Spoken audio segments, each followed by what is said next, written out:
ስለ ስሜ የተጠላችሁ ትሆናላችሁ እናንተን የሚገድል ሁሉ ለእግዚአብሔር መስዋዕት እያቀረበ የሚመስል ዘመን ይመጣል ብሏል እግዚአብሔር እኔን ጥቁር ለማድረጉ የሆነ ሰውን ቀይ ለማድረጉ የሚከራከረው ሰው አለ የለም አይደል ጨረቃን ቀዝቃዛ ለማድረጉ ፀሐይን ሙቅ ለማድረጉስ የሚከራከረው ሰው አለ የለም አይደለም ሰማይን ከላይ ለማድረጉ ውሃን ከታች ለማድረጉ የሚከራከረው ሰው አለ ወተትን ነጭ ለማድረጉ ደምን ቀይ ለማድረጉስ የሚከራከረው ሰው አለ የለም አይደል አንዱን ሰውዬ እግረ ቁራጥ አድርጎ ስለማስወለዱ አንዱን ሰው አይነ ስውር አድርጎ ስለማስወለዱ የሚከራከረው ሰው አለ አንቺን እግዚአብሔር የፈቀደውን ነገር ይሰራል እግዚአብሔር የወደደውን ነገር ይሰራል ማለት መብቴ ነው እንደሚል ሰው እግዚአብሔር ስለቻለ ሁሉንም ነገር ያደርጋል ማለት አይደለም እግዚአብሔር የቻለውን ሁሉ አይደለም የሚያደርገው የሚያስፈልገው ያደርጋል አልቦ ዘይብሎ ምንተ ገበርከ ዘንተ አይሰምከ ወዘንተ አሰነይከ ይሄኛውን እንደዚህ ላይ ተሳስተሃል እዚህ ላይ ደግሞ አሳምረዋል ብሎ ስለ እግዚአብሔር የሚተች የለም አሁንም ደግሞ ልንገራችሁ እግዚአብሔርን እንደዚህ የማንልበት ምክንያት ለምንድን ነው ካላችሁኝ በርግጥ ትክክል ስለሆነ ነው እንጂ እግዚአብሔርን መተቸት ስለሚያስቀጣ አይደለም ይሄ ምንድነው የሚባለው ልጅ በሉ ዙሮ ወደዚያ ማነው ስሙ ንጉስ ይሄ ልጅም ንጉስ አፄ ኃይለ ሥላሴም ንጉስ አፄ ምኒልክም ንጉስ እግዚአብሔርም ንጉስ በጣም ምን ፍጡር ምን ያህል አቅም እንደሌለው አስተውሉ ይሄ ምንድነው ልጅ በሉ ክርስቶስ ከድንግል ስለተወለደስ ምንድነው የሚባለው ልጅ ከአብ ስለተወለደስ ምንድነው የሚባለው ልጅ ስለዚህ ተምን ቋንቋዎች ሁሉ እደግልኝ አምላከ ቅዱሳን ለክብር ያብቃል ቁጭ በሉ ምን ጊዜ የእግዚአብሔርን ሸክም ስንሸከም የሚያስጥሉ ሰዎች እንደሚነሱ ማወቅ አለብን የሚገርማችሁ ነገር አሁን ትልቁ ነገር እግዚአብሔር ይመስገንና በክርስቶስ ስም መጸለይ ስለተው ነው በክራ እየባሰብን ሰማይና ምድር የታረቁት ኢየሱስ በሚል ስም ነው እግዚአብሔርና ሰው አንድ ማህበር የሆኑት አማኑኤል በሚል ስም ነው በሰይጣን የተፈረደበት ክርስቶስ በሚለው ስም ነው ገነት የተከፈተው መሲህ ክርስቶስ በሚባለው በሊቀ ካህናትነቱ በመስዋዕትነቱ ስም ነው አጋንንት የተሸነፉት ሲኦል የተበረበረው ሞት የሞተው በዚህ ስም ነው ይከተል ወርዋሪዎች የኖሩት ድንጋይ ወደ እነሱ እንዲመለስ የሚያደርግ የጌታችን የመድኃኒታችን የኢየሱስ ክርስቶስ ነው ምንም አይነት መከራ ሲከሰት እግዚኦ መሐረነ ክርስቶስ ወላይዘነ ምንም እባብ ቢመጣባችሁ ዘንዶ ቢመጣባችሁ ውሃ ቢሞላባችሁ መርዝ ተመጥቶ ቢሰጣችሁ ሰይፍ ያዘዘው ቢመጣም እግዚኦ መሐረነ ክርስቶስ ወልግዚኦ መሐረነ ክርስቶስ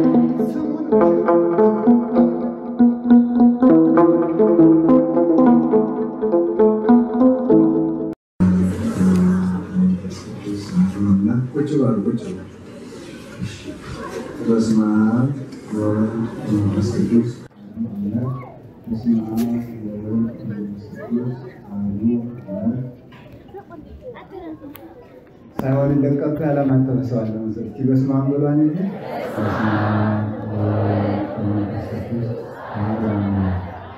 አንድ ግን ተባይዩ ሞት በመንግስቱ ሽረት የሌለበት ቅድመ ዓለም የነበረ ዓለምን የፈጠረ ዓለምን አሳልፎ የሚኖር በምሕረቱ በይቅርታው በሀብት ስቦ በረድኤት አቅርቦ ቅዱስ ሥጋው ከሚፈተትበት ክቡር ደሙ ከሚፈስበት ከቅዱስ ቦታው የሰበሰበን የአባቶቻችን አምላክ ቅዱስ እግዚአብሔር ስሙ የተመሰገነ ይሁን።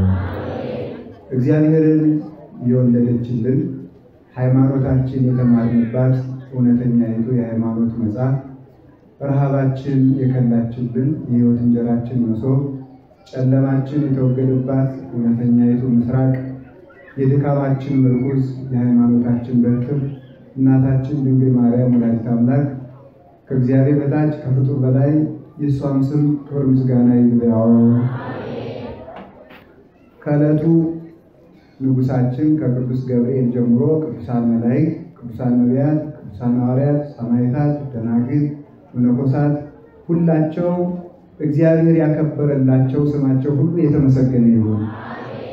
ክቡር አባታችን መላከ ሰላም ቆሞስ አባ ዘርዓ ዳዊት የዚህ ታላቅ ደብር አስተዳዳሪ፣ ክቡራን መዘምራን፣ የተከበራችሁ ሊቃውንተ ቤተ ክርስቲያን፣ ካህናት፣ ዲያቆናት፣ የእግዚአብሔር ቤተሰቦች ሁላችሁ አንድ አምላክ በሚሆን በአብ በወልድ በመንፈስ ቅዱስ ስም እንደምን ሰነበታችሁ? እንደምን ዋላችሁ? እንደምን አመሻችሁ?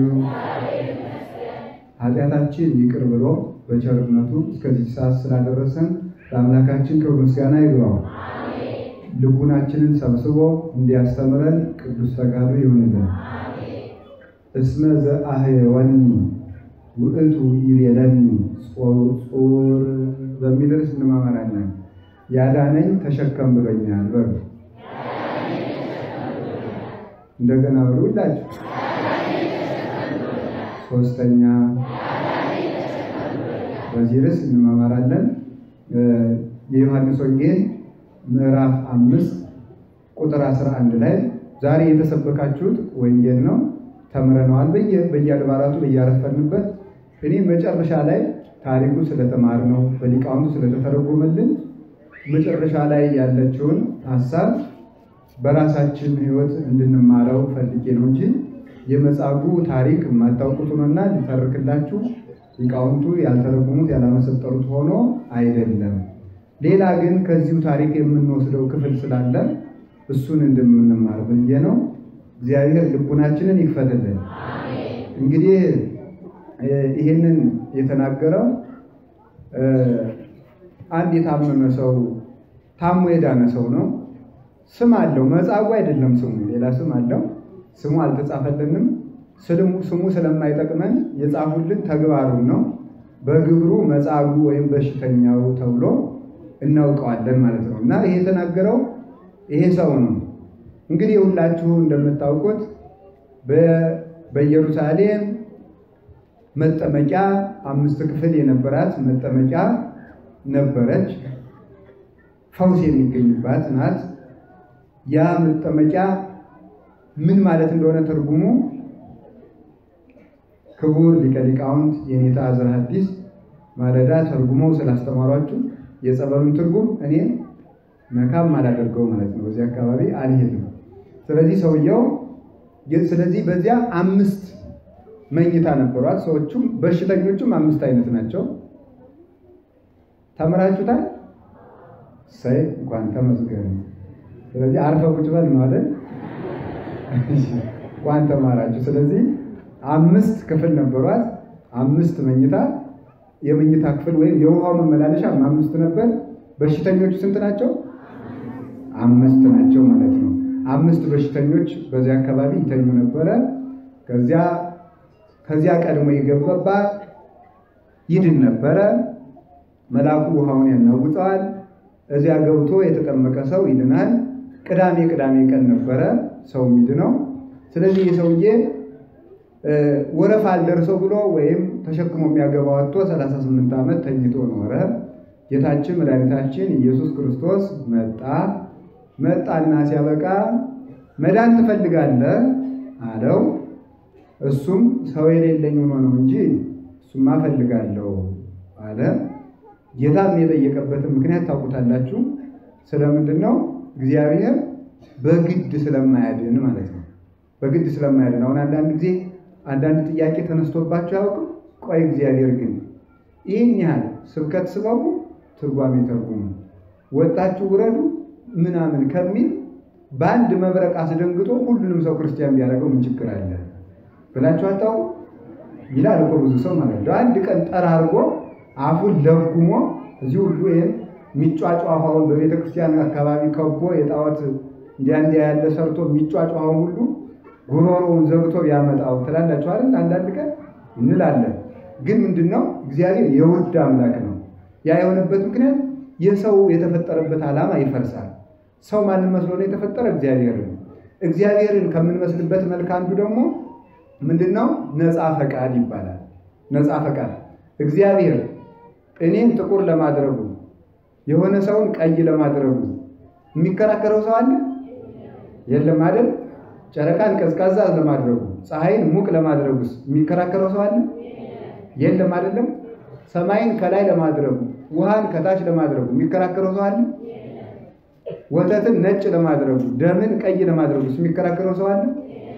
የለም አይደል? አንዱን ሰውዬ እግረ ቁራጥ አድርጎ ስለማስወለዱ አንዱን ሰው አይነ ስውር አድርጎ ስለማስወለዱ የሚከራከረው ሰው አለ? አለ። እየተከራከራችሁ አይደል? እናንተ ተከራከራላችሁ። አሁን አለ፣ ግን መኖር የለበትም ነበር። ለምሳሌ ብትጠሩት የማይሰማ ብትጠቅሱት የማያይ እግር እያለው የማይራመድ አፍ እያለው የማይናገር ልጅ ብትወልዱ ደስ ይላችኋል? ይሄው የሚለው የለም ብላችኋል፣ ግን አላችሁት ማለት ነው። እግዚአብሔር ማለት እንደዚያ ያንን ጭምር መቀበል ነው። ስለዚህ በከመ ፈቀደ ይገብሩ በከመ ሀደየ ይፈጽም። ስለዚህ እንደወደደ ሁሉን ነገር ይሰራል፣ እንዳሰበ ይፈጽማል። አልወዘ ብሎ ምን ተገበርከ ዘንታ የሰምኮ ዘንታ አሰነይከ። ሃይማኖት የሚጀምረው ሁሉንም ነገር ትክክል ነው ብሎ ከመቀበል ነው። ሁሉንም ነገር ትክክል ነው ብሎ ከመቀበል፣ በተለይ ከእግዚአብሔር የሆነው ማለት ከእግዚአብሔር የሆነው ትክክል ነው ብሎ መቀበል በጣም እውነተኛ አማኝ የሚባለው እሱ ነው። ከእግዚአብሔር የሆነው ነገር ሁሉ ትክክል ነው። ከስጋ ውጪ እንዴት ሊሆን ይችላል? አሁን ለምሳሌ አንድ ሰው አይን ያለው አይን የሌለው ጆሮ የሌለው አፍ የሌለው እግር የሌለው እጅ የሌለው ልጅ ወልዶ አይዞ የልጅ ይጠቅማል ምን ነው ምን ሊለን ይችላል? እንዴ አብዳችኋል፣ መቼ ነው የሚጠቅመኝ ይላል። ድኖ ይጠቅማል። ይሄ አንዱ ነው። ግን ሳይድን ይጠቅማል ብንለውስ እንደው ድኖ ይጠቅማል ራሱ ሌላ የሚያከራክር ጉዳይ ነው። ገና እሱ እስከሚድን ልንል እንችላለን። ግን ሳይድን ይጠቅማል ብንባል እንደዚህ ያለ ሰው ተወልዶ ይሄ ሰው ባይድንም ይጠቅማል ብንባል ምንድነው የምትመልሱት? ማለት እውነት ይሄንን ግን መቀበል እንችላለን? አንችልም። ግን መቀበል አለ። እንደሱ ነው የምንቀበለው። ደግሞ አማራጭ ስለሌለን ሳይሆን እንደዚያ ማድረጋችን በትክክል የሚረባን ስለሆነ ነው። እንደዚያ ማድረጋችን በትክክል ስለሚረባን እውነት ስለሚጠቅመን ነው እንጂ እግዚአብሔርን ተከራክረን ማሸነፍ የማንችል አቅመ ደካሞች ከመሆናችን የተነሳ ምን ማድረግ ይቻላል? እሱ ያመጣውን ዝም ብሎ መቀበል ነው በሚል በተስፋ ቆራጮች ንግግርና እቅድና ሐሳብ መሰረት በእንደዚያ ተመርቶ የሚቀበል ሰው በእርግጠኝነት ከተቀበለው መከራ የተነሳም ሊያተርፍበት አይቻለው። አንድ ሰው ሊያተርፍ የሚቻለው በእርግጠኝነት ይሄ ነገር የሚጠቅም ነው። ምን ነው የሚጠቅመው? ይሄ ሰው ለምሳሌ ምን ወይ ይጠቅም ይችላል? ይሄን ሰው ማስታመም ራሱ ጥቅም ነው። ይሄን ሰው ተሸክሞ መኖር በራሱ ይሄ የእግዚአብሔር ጸጋ ነው ብሎ መኖር እግዚአብሔር በሰጠው ነገር ላይ እንከን የለበትም። ጸጋው ለእግዚአብሔር ውልድ እግዚአብሔር የሰጠው ጸጋ ልጆች እግዚአብሔር ስጦታ ናቸው። ስለዚህ በእግዚአብሔር ጸጋ ውስጥ ነውር ስለሌለበት በህሊናዬ የከፋ ቢመስለኝ እንኳን በእግዚአብሔር ግን ጠቃሚ ነው። መቼ ሲጠቅም ይታወቃል። ስለዚህ አንድን ነገር ነገሩ ሲስተካከል ይጠቅመኛል ብሎ ማሰብ ክርስቲያንነት አይደለም። ባይስተካከልም ነገሩ ይጠቅመኛል ብሎ ማሰብ እንዳለ ማለዳ አንድ ቤተክርስቲያን ላይ ስንማማርበት ነበር። ለምሳሌ አንድ ነገር ልንገራችሁ። አንድ ለምሳሌ የኔ መምህር አሉ። ለምሳሌ የኔ መምህር አሁን እኔ ሌባ በሆንባቸው ጠቅማቸዋል አልጠቅማቸውም?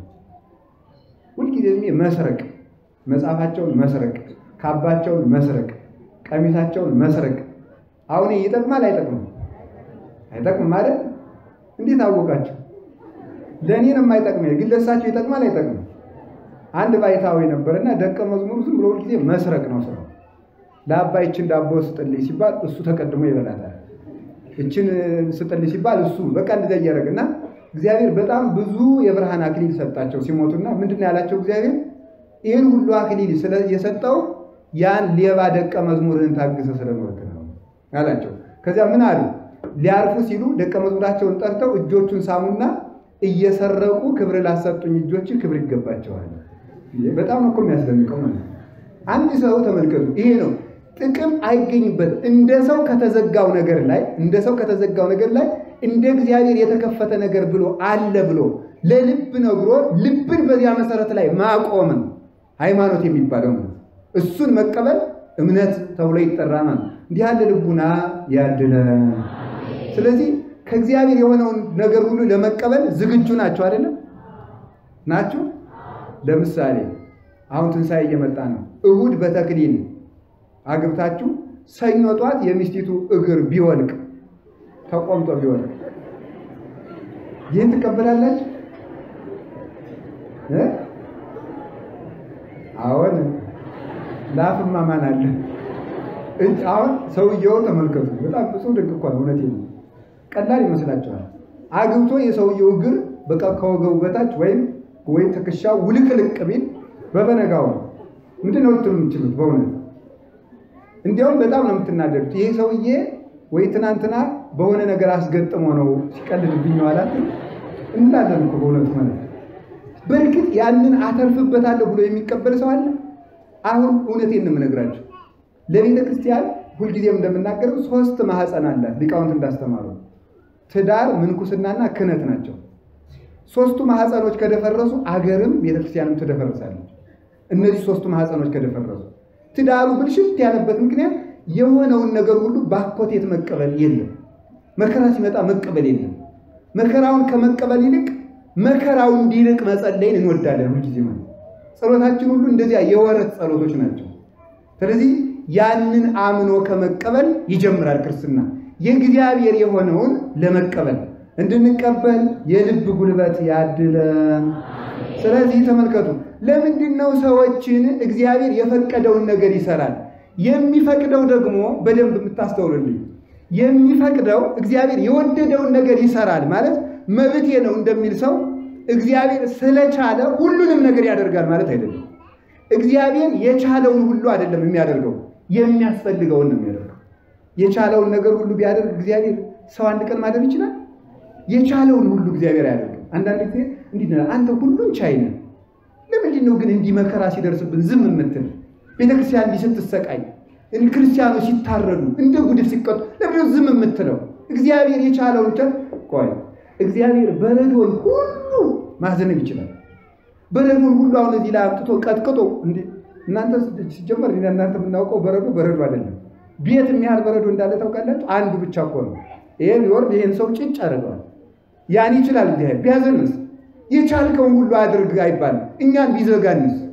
የዋሸን ሰው ምንድነው እነገሌን ማትፈርድባቸው ስለ እኛስ ደግሞ በዋሸንበት ጉሮሮአችን ዝግት ቢያደርገው እግዚአብሔር ስለቻለ። ለዚህ ነው ዲያቆኑ በእንተ ቅድሳት ሲጸልይ ተመልከቱ ከመይዝነሙ ዝናማት በሀበ ይትፈቀድ መካን።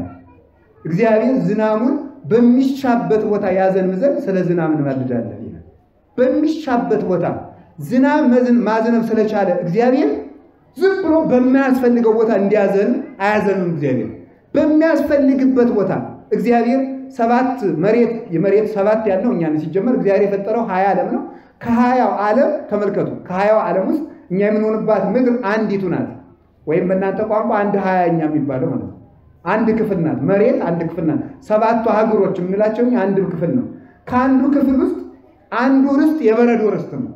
በረዶ ሀገር አለ። አጥሎ እግዚአብሔር ውሃውን ለሰው ልጅ አዝንሞ በረዶን የሚያሰፍርበት ቦታ አለ።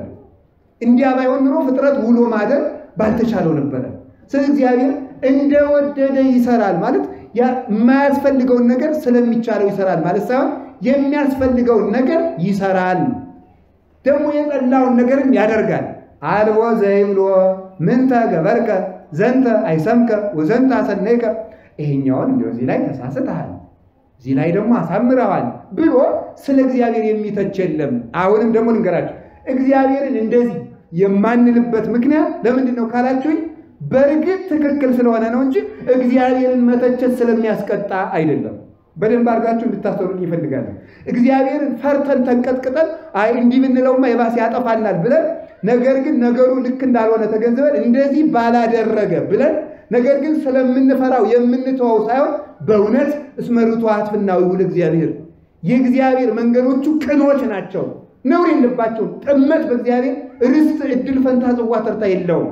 እግዚአብሔር ባህሪው ቅን ነው። ወይም ደግሞ ምን ማለት ነው? ይሄም ሲጀምር ደካማ ቋንቋ ነው። እግዚአብሔርን በቋንቋ ገልጦት የሚያውቅ ፍጡር የለም ይላል ቅዱስ ዮሐንስ አፈወርቅ። እግዚአብሔርን በምን ገልጦት የሚያውቅ የለም?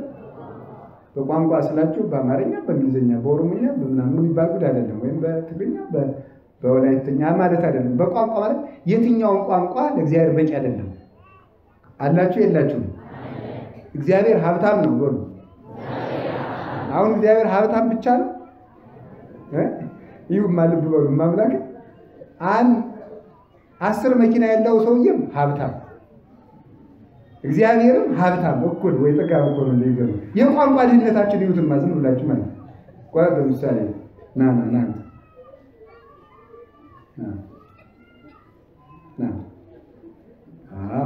ይሄ ምንድነው የሚባለው? ልጅ በሉ ዙሮ ወደዚያ ማነው ስሙ? ንጉስ።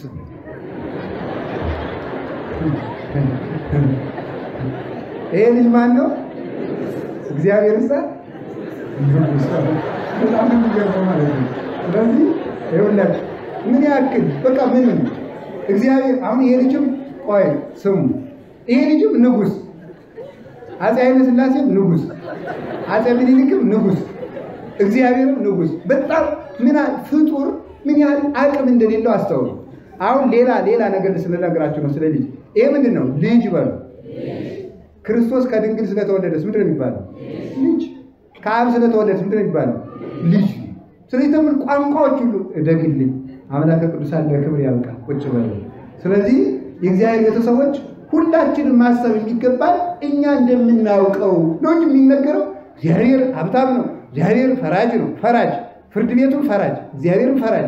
ሁሉም ነገር ተመልከቱ። የሰው አቅም እንኳንስ ይገርማል። ቅዱስ ዮሐንስ አፈወርቅ የሚለው እንኳን እግዚአብሔርን መልአክን በትክክል ገልጦ የሚያውቅ ቋንቋ የለም። እንኳን መልአክን የሰውን ነፍስ እንደ ስሟ መጠን ጠርቷት አይታወቅም። አንድ ሰው እንኳን የእግዚአብሔርን ሙሉ ስም ያንድን መልአክ እንኳን ያንድን መልአክ ያንዲትን ነፍስ ሙሉ ስሟን ውሳጣዊ ተግባሯን እና ውሳጣዊ ባህሪዋን በሚያስተካክል አቅም ገልጧትም አውቋትም የሚያውቅ ሰው ፈጽሞ በምድር ላይ የለም በሰማይ የማይገኝም ይላል። ከቃሉ ጋር ናችሁ ይሆን? ስለዚህ እግዚአብሔር ተመልከቱ የወደደውን ይሰራል ባልን ጊዜ ስለሚያስፈልግ እግዚአብሔር ምንም ጥመት የሌለበት ንጹሃት ተመልከቱ። እንደው ሊቃውንት ቢጨንቃቸው ይህ ተመልከቱ ሰው እንደ ነጭ ጨርቅ ነው ይባላል። አሁን ይሄ ነጭ ወረቀት ነው።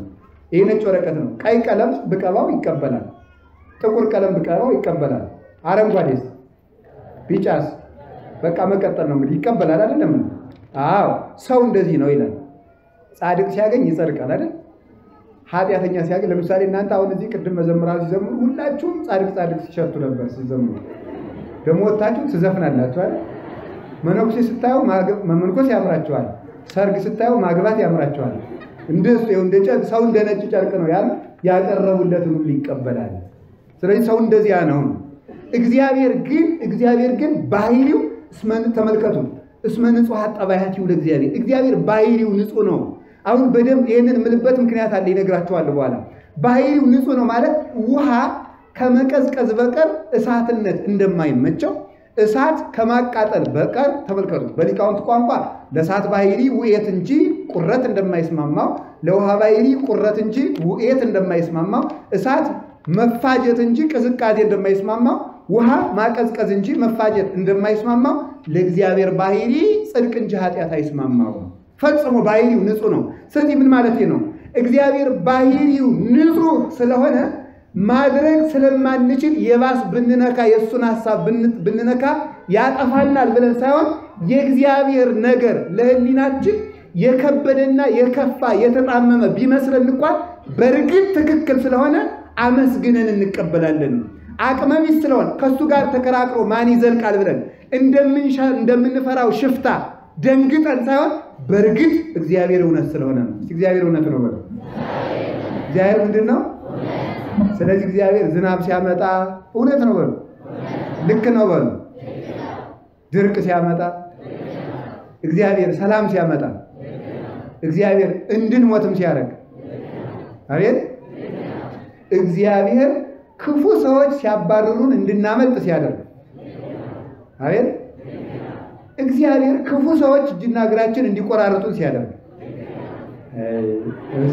እስቲ እናያለን። እንግዲህ እስኪ ወደፊት እናያለን። እግዚአብሔር ያጽናን። የእግዚአብሔር አሁን ተመልከቱ የእግዚአብሔር ሰዎች የእግዚአብሔር ከሆናችሁ አሁን ይውላችሁ ለጀማሪ ክርስቲያን የሚሰበከው እግዚአብሔር ያበላል፣ እግዚአብሔር ያጠጣል፣ እግዚአብሔር በአምስት እንጀራ ብዙ ሰው አጥግቧል ነው። ቀስ ቀስ ተብሎ ነው። ስታውቁት ደግሞ ቀረብ ስትሉ መከራ ይነገራል ማለት ነው። እንግዲህ እስከ ዛሬ እግዚአብሔር ያበላል ብያችኋለሁ አይደል? አሁን ደግሞ የምለው ደግሞ እግዚአብሔር ያስርባል፣ እግዚአብሔር ያስፈታል ብቻ ሳይሆን እግዚአብሔር ያሳስራል፣ እግዚአብሔር እንድንሰደድም ያደርጋል። የሚጠቅመን ከሆነ የሚጠቅመን ትልቁ ነገር እግዚአብሔር የማይጠቅም ጸጋ እንደማይሰጥ የማይጠቅም መከራ ያመጣል። በዚህ እርግጠኞች ነው። እግዚአብሔር የማናተርፍበትን ችግር አምጥቶ ማያውቅም። እሱ ብቻ አይደለም ከመከራው ስለምናተርፍ ብቻ ሳይሆን መከራውን የሚያመጣው ስለ መከራ ነው የምንማማረው ወደ ትምህርቱ ስንገባ ማለት ነው እንመጣበታለን ከመከራው ስለምናተርፍበት ብቻ ሳይሆን እሱ ብቻ አይደለም መከራው ደግሞ በልካችን የሚመጣ ነው በልካችን የሚመጣ ብቻ ሳይሆን መከራውን የምናመልጥበት በርም እንደተከፈተ ነው ስለተከፈተ ብቻ ሳይሆን ከመከራው ማመለጥ ባንችል ደግሞ የመከራው መሸከሚያ ጉልበትም የተሰጠ ነው እንዲህ አድርጎ እግዚአብሔር መከራን ያመጣል ስለዚህ እግዚአብሔር ስራው በኃይሉ ትክክል እንደሆነ የወደደው እንደሚሰራ ሰው እግዚአብሔርን ይመስላል የተባለበት ምክንያት የወደደውን በመስራቱ ነው እስቲ የወደደውን በመስራቱ ነው ምን አላችሁ ስለዚህ አሁን እግዚአብሔር ቆይ ግን እግዚአብሔር ሰው ሲኦል እንዲገባ የሚፈልግ ለምንድን ነው ተብሎ ይጠየቃል አንዳንድ ጊዜ ማለት እንዴው ምንድነው ነው እሱ ግን አሁን ሲኦል እንደምንገባ ግን አያውቅም ይላል አንዳንድ ጊዜ ያውቃል ካወቀ ለምን እንድንገባ ያደርጋል ይላል ተመልከቱ ነፃ ፈቃድ ስለሰጠ ነው ነፃ ፈቃድ ስለሰጠ እሱን ስላስመሰለ እሱ ሲገልም ሲያድንም ሲገልም ለገልም እንደሚቻለው ሊያድንም እንደሚቻለው እሳትን ማምጣት እንደሚቻለው በረዶን ማምጣት እንደሚቻለው አንተም ሲኦል ይሻለኛል ካልክም ሲኦልን ገነት ይሻለኛል ካልክም ገነትን እንድትመርጥ በማድረጉ እግዚአብሔር ነፃ ፈቃድ ነው አንድ ጥያቄ እስኪ አንድ ሐሳብ ልንገራችሁ እግዚአብሔር ኃጢአት ሲሰራ ለኖረ ሰው ሲኦልን በመስጠቱ ሰውየውን ነፃ ፈቃድ መብቱን ጠብቆለታል አልጠበቀለትም አይደል በጣም ጎበዝ ሊቃውንት ናችሁ ማለት ነው ለምን መሰላችሁ ሰውየው አንድ ሰው ኃጢአት ሲሰራ መውረስ የምፈልግ ሲኦልን ነው ማለት ነው ሲኦልን ነው ስለዚህ እግዚአብሔር ደግሞ ፍላጎቱን ሊያከብርለት ይገባል ስለሚያከብርለትም ኃጢአት ለሰራ ሰው ገነትን አይሰጥም እንዴ ምርጫውን ሊያከብርለት ስለሚገባ እና እንዲያውም ቅዱስ ዮሐንስ አፈወርቅ ምንድነው የሚለው ለበደለኛ ሰው ሲኦልን በመስጠቱ እግዚአብሔር ምን ያህል ቸር ነው ይላል ለምን አክብሮለታል የመረጠው ነው ስለዚህ ሰው ነፃ ፈቃድ አለው ነፃ ፈቃድ ስላለው እግዚአብሔር ሰዎችን አስገድዶ አያጸድቅም አንድ ክርስቲያን ቢቀር እንኳን ሃይማኖትን በጉልበት እግዚአብሔር ሊያስፋፋ አይችልም ሁሉ ክዶ አንዱ ቢቀር ለምን እግዚአብሔር በአምሳሉ ስለፈጠረን ያቺ ቃል ኪዳን እግዚአብሔር የወደደውን መምረጥ እንደሚችል ሰው የወደደውን መምረጥ መቻሉ አንዱ እግዚአብሔርን ምን መስልበት መልክ ስለሆነ ስለዚህ ሄደና መጻጉን ምን አለው መዳን ትፈልጋለህ እስኪ በሉላችሁ ፈቃዱን አከበረለት አለ እሱማው ግን ሰው የለኝም እስኪ በሉ እሱማው መዳን ትፈልጋላችሁ አቤት ከሱ መዳን ትፈልጋላችሁ ግን ሰው የለኝም በሉ ደግሞ አይ ትክክል አይደል ሰው የለኝም አይባልም ተመልከቱ አያችሁ በሰው ብዛት የሚያምን ሰው ክርስቲያን አይደለም መጻጉ ክርስቶስ 5000 ሰው ሲከተል ስላየው ከነዚህ ደናደኖችን መርጦ ይሄን ሰው ተሸከምቱ ብሎ በሰው ያድነኛል ብሎ ነው ያሰበው ነገም ደጋግም የነግራቸዋለሁ እግዚአብሔር ሰዎችን በሰው ሊያድነን ይችላል ብለን የምታስብበት የሚያድነን ራሱ ነው እግዚአብሔር ከቤቱ ሰው ስለጠፋ አንዳንድ ጊዜ እንዲንላለን ቆይ ግን አሁን ለኛ የሚሆነን ሰው እንደው ቤተ መንግስት አካባቢ አለ ይላል አንዳንድ ሰው ለኛ የሚሆኑ ሰዎች እንደው ባለጸጎች አሉ እስቲ ሲንቁጣል ይላል ዩኒቨርሲቲ እንትና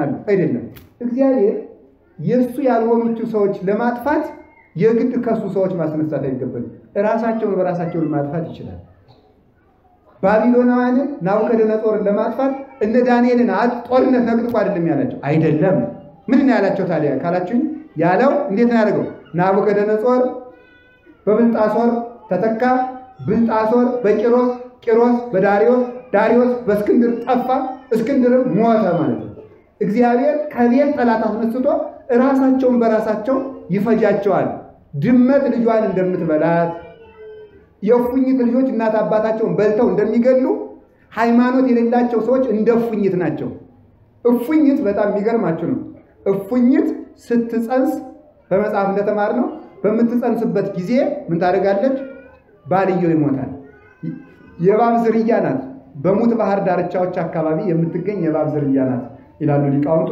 እንደውም በዚህ ዘመን ተማርን የሚሉ እንደው አልፎ በዚያ እንደ እንግሊዘኛ ቆጠር ያሉት አይ ተረት ነው የሚያወጉ እንጂ እንደዚህ የሚባል እንስሳ የለም ይሄ አንድምታው ተረት ነው ይላሉ ግን በየትኛውም ጥናት ማድረግ ትችላላችሁ የምትገኝም በሙት ባህር ዳርቻዎች አካባቢ ትገኛለች እቺ የባብ ዝርያ ስትጸንስ ባልየው ይሞታል ወንዱ ከዛ ስትጸንስ ደግሞ ስትወልድ ደግሞ ምን ያደርጋሉ በምትወልድበት ጊዜ ማህፀኗ ጠባብ በመሆኑ ልጆቹ መውጣት አይችሉምና የእናታቸውን ሆድ ገጥ ቀደው ይወልዳሉ ከዛ ምን ያደርጋሉ ተመልከቱ እነዚህ እፉኝቶች ሲጸነሱ አባታቸውን ሲወለዱ እናታቸውን ገለው ይወለዳሉ።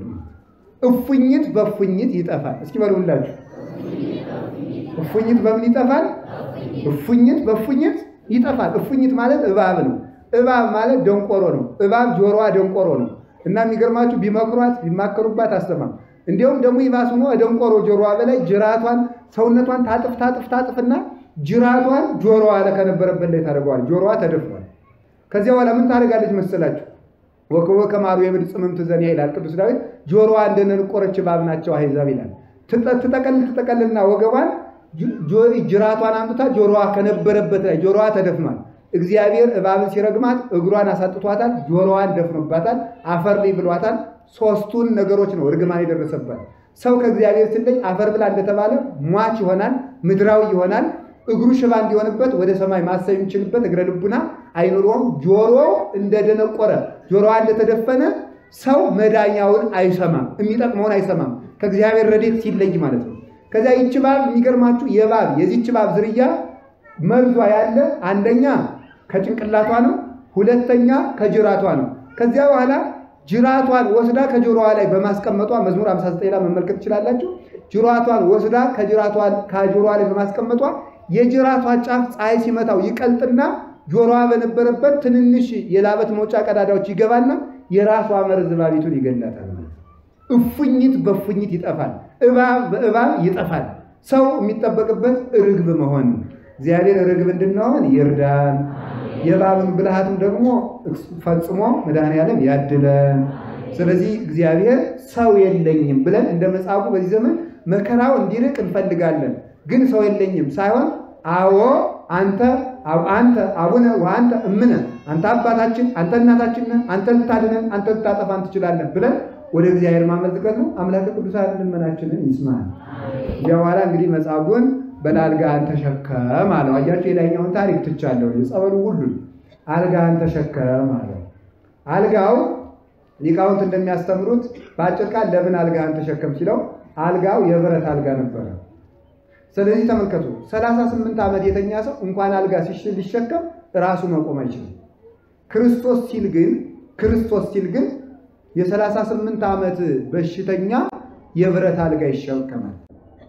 ከእግዚአብሔር የወጣ ሰው ደግሞ በጠጠር ይሞታል እንደ ጎልያድ ያለው። እግዚአብሔር ሲል ግን የ38 ዓመት ደካማ የብረት አልጋ ይሸከማልና ተሸከማል። አልጋውን ተሸከመ። ሲሸከም ይሄ ነው ርዕሳችን። አይሁድ ሄዱና ምን እንዳሉ ሰምታችኋል? ሰንበት ነውና እይደለወከ ትጹር አራተከ፣ ሰንበት ስለሆነ አልጋ ልትሸከም አይገባም አሉት። ሰንበት ነው። በሰንበቱ እንዴት ጌታ እንዳላቸው እለታጡት ተነጥፉ ወገመለ ትውጡ፣ መርፌ ትውጣላችሁ፣ ማረሻ ትውጣላችሁ፣ መርፌ ተተፋላችሁ እንዳለ ከሰው ክብር ይልቅ ለሥርዓት የሚጠነቀቁ ሰዎች ነበሩና ከዚህ የተነሳ ምን አላቸው? ምን አሉ? ሰንበት ነው አሉ። ጌታ እንዲህ ብሎ ነበር ከዕለታት አንድ ቀን አይ እንዴት በሰንበት ሽባውን ትፈውሳለህ ሲሉት አይ ከእናንተ መካከል በጉ ገደል የሚገባበት በጋቸውን የሚፈልግ የለም አለ። እስኪ አንድ ጊዜ ከበግ ሰው ይበልጣል የምትሉ አውጡ። ከበግ ሰው ይበልጣል ወበዛ አውጡ እንጂ ከበግ ማን ይበልጣል? ከበግ ማን ይበልጣል? እሺ 1000 ብር ከሚገዛ በግና ከሰው ማን ይበልጣል? እስቲ ሁላችሁ አንድ ጊዜ ከበግ ሰው ይበልጣል በሉ።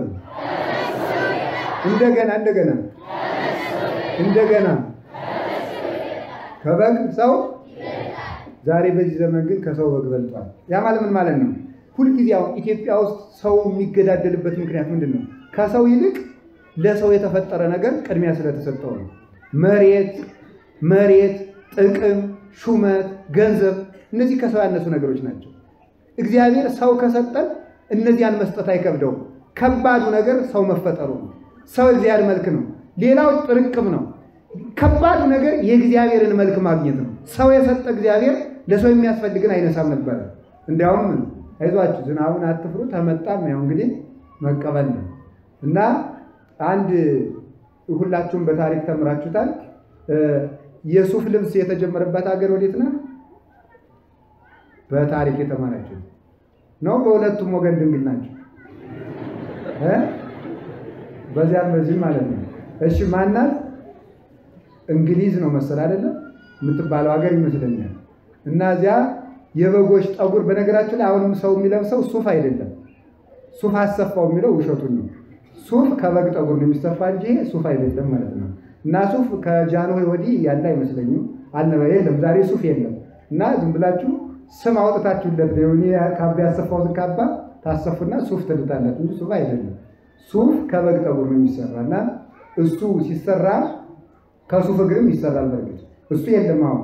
እና እሱ ከበግ ጠጉር ሲሰራ ሀብታሞች በግ ለማርባት ብለው የድሆችን ገንዘብ በከፍተኛ ገንዘብ እየገዙ ድሆችን ገደል ይከቷቸው ነበር፣ ያሰድዷቸው ነበር። ከዛ አንድ ፈላስፋ ምን ብሎ ተናገረ ነው የሚባለው ታውቁታላችሁ አይደለም? ድሮ ሰዎች በግ ይበሉ ነበር፣ ዛሬ በጎች ሰዎችን በሏቸው ብሎ ተናገረ። ድሮ ሰዎች በግ ይበሉ ነበር፣ ዛሬ በጎች ሰዎችን በሏቸው። ለምን? በጎች የበጎችን ልብስ ለማሰራት ጸጉራቸው ለማግኘት በግ መርባት አለበት። ለበጎች ማርቢያ ግጦሽ ተብሎ ሰው ይገደል ስለነበር ነው። ይኸው ዛሬ በቁራሽ መሬት ሰው እየታረደ በሰው ደም ሰው እጁን ታጥቦ ይበላል። ሰው መብለጡ ቀረ። ስለዚህ ሰው አይበልጥም አለ። ሰው የሰንበት ስራ መሆን ያለበት ሰው ነው። አንድ ሰው እሁድና ቅዳሜ ሊሰራ የሚገባው ምንድነው ካላችሁ ሰው ኧረ በሉ ሰው በሉ ምን መስራት አለበት? ሰው ነው። የታመመ ሰው ሆስፒታል ማለት እሁድ ማድረግ ይገባል። ሰው ነዳያንን ሰብስቦ ልብሳቸው ያልጡትን ሰጥቶ የሚተራቡትን መመገብ የታሰሩትን መጠየቅ መማር ሰውነት የሚሰራበት ቀን ነው እሁድ እንጂ በግ የሚፈለግበት እቁብ አለብኝ እንዲህ አለብኝ ያላው በእውነት ሌሎችም እንዲያውም አሁን አንዳንድ መስሪያ ቤቶችም ቤተክርስቲያንን መበቀል ስለፈለጉ ይመስላል አብዛኛውን ስብሰባ እሁድ ያደርጉታል። ቤተክርስቲያን መበቀል ሰፈል ሰው እሁድ የሚሰራበት ቀን ነው። የሰንበት ስራ ሰው ነው። ስለዚህ ጌታችን ቅዳሜ ሁሉ ጊዜ የሰንበት ሰው ይሰራ ነበር። ዋናው ስራ ሰው ስለሆነ አሁን ሰው መስራት ስለቀረ ሰውን ስላልሰራው ሰው ትተን መሬት እየሰራን ስለሆነ መሬቱ ሰዎችን አላኖር ብሎ ሰዎች እየተቀበሩበት ይገኛሉ ማለት ሰው ስላልሰራን ማለት መስራት ላይ ያተኮርነው ህንፃ ወዘተርፈ ነው እንጂ ሰው መስራት ቀረ። ክርስቶስ ሰው የሆነው ሰው ለመስራት ነው። ሰው የሆነው ሰው ለመስራት ነው። በቤተ ክርስቲያን ብትሄዱ፣ በትልልቅ ቦታዎች ብትሄዱ፣ በትልልቅ አድባራት ብትሄዱ፣ በትልልቅ ገዳማት ብትሄዱ አሁን ዘመኑ ተለውጦ ሰው መስራት ሳይሆን ህንፃ መስራት ነው ነገሩ ማለት። የሚቀድመው ግን ሰው ነው። ስለዚህ ጌታችን ኢየሱስ ክርስቶስ ምን አደረገው? በሰንበት ፈውሶት ነበርና በሰንበት አልጋን አትሸከም አልጋህን ጣል ሲሉት መልስ ያዳነኝ ተሸከም ብሎኛል በሉ ሲሉላችሁ ማለት ነው። ያዳነኝ ምን በል ብሎኛል አለ? ተሸከም ብሎኛል። ያዳነው ማን ነው? አቤት እግዚአብሔር። ስለዚህ ያ እግዚአብሔር ተሸከም ብሎታል። ሰዎች ጣል ሲሉት ያዳነኝ ተሸከም ብሎኛል። ስለዚህ የዳነ ሰው የሚሸከመው ነገር አለ። ትምህርታችን የሚያጠነጥነው እዚህ ላይ ነው። እችን ነው የምንጨርሳው። የዳነ ሰው የሚሸከመው ነገር አለ። ምን ጊዜም ሰው የእግዚአብሔርን ሸክም ሲሸከም ጣል የሚሉ ሰዎች እንዳሉ ማወቅ ይጠበቅብናል። መጽሐፉ ባይጸናበትም ጽናት ጎሎት ነው እንጂ የተናገረው መልስ ትክክል ነበረ። ስለዚህ ተመልከቱ፣ በእግዚአብሔር የዳነ ሰው የእግዚአብሔርን ሸክም ይሸከማል። እስኪ በሉላችሁ በእግዚአብሔር የዳነ ሰው በሉ። በእግዚአብሔር የዳነ ሰው በሉ ምን ይሸከማል? የእግዚአብሔርን ይሸከማል። ለምን?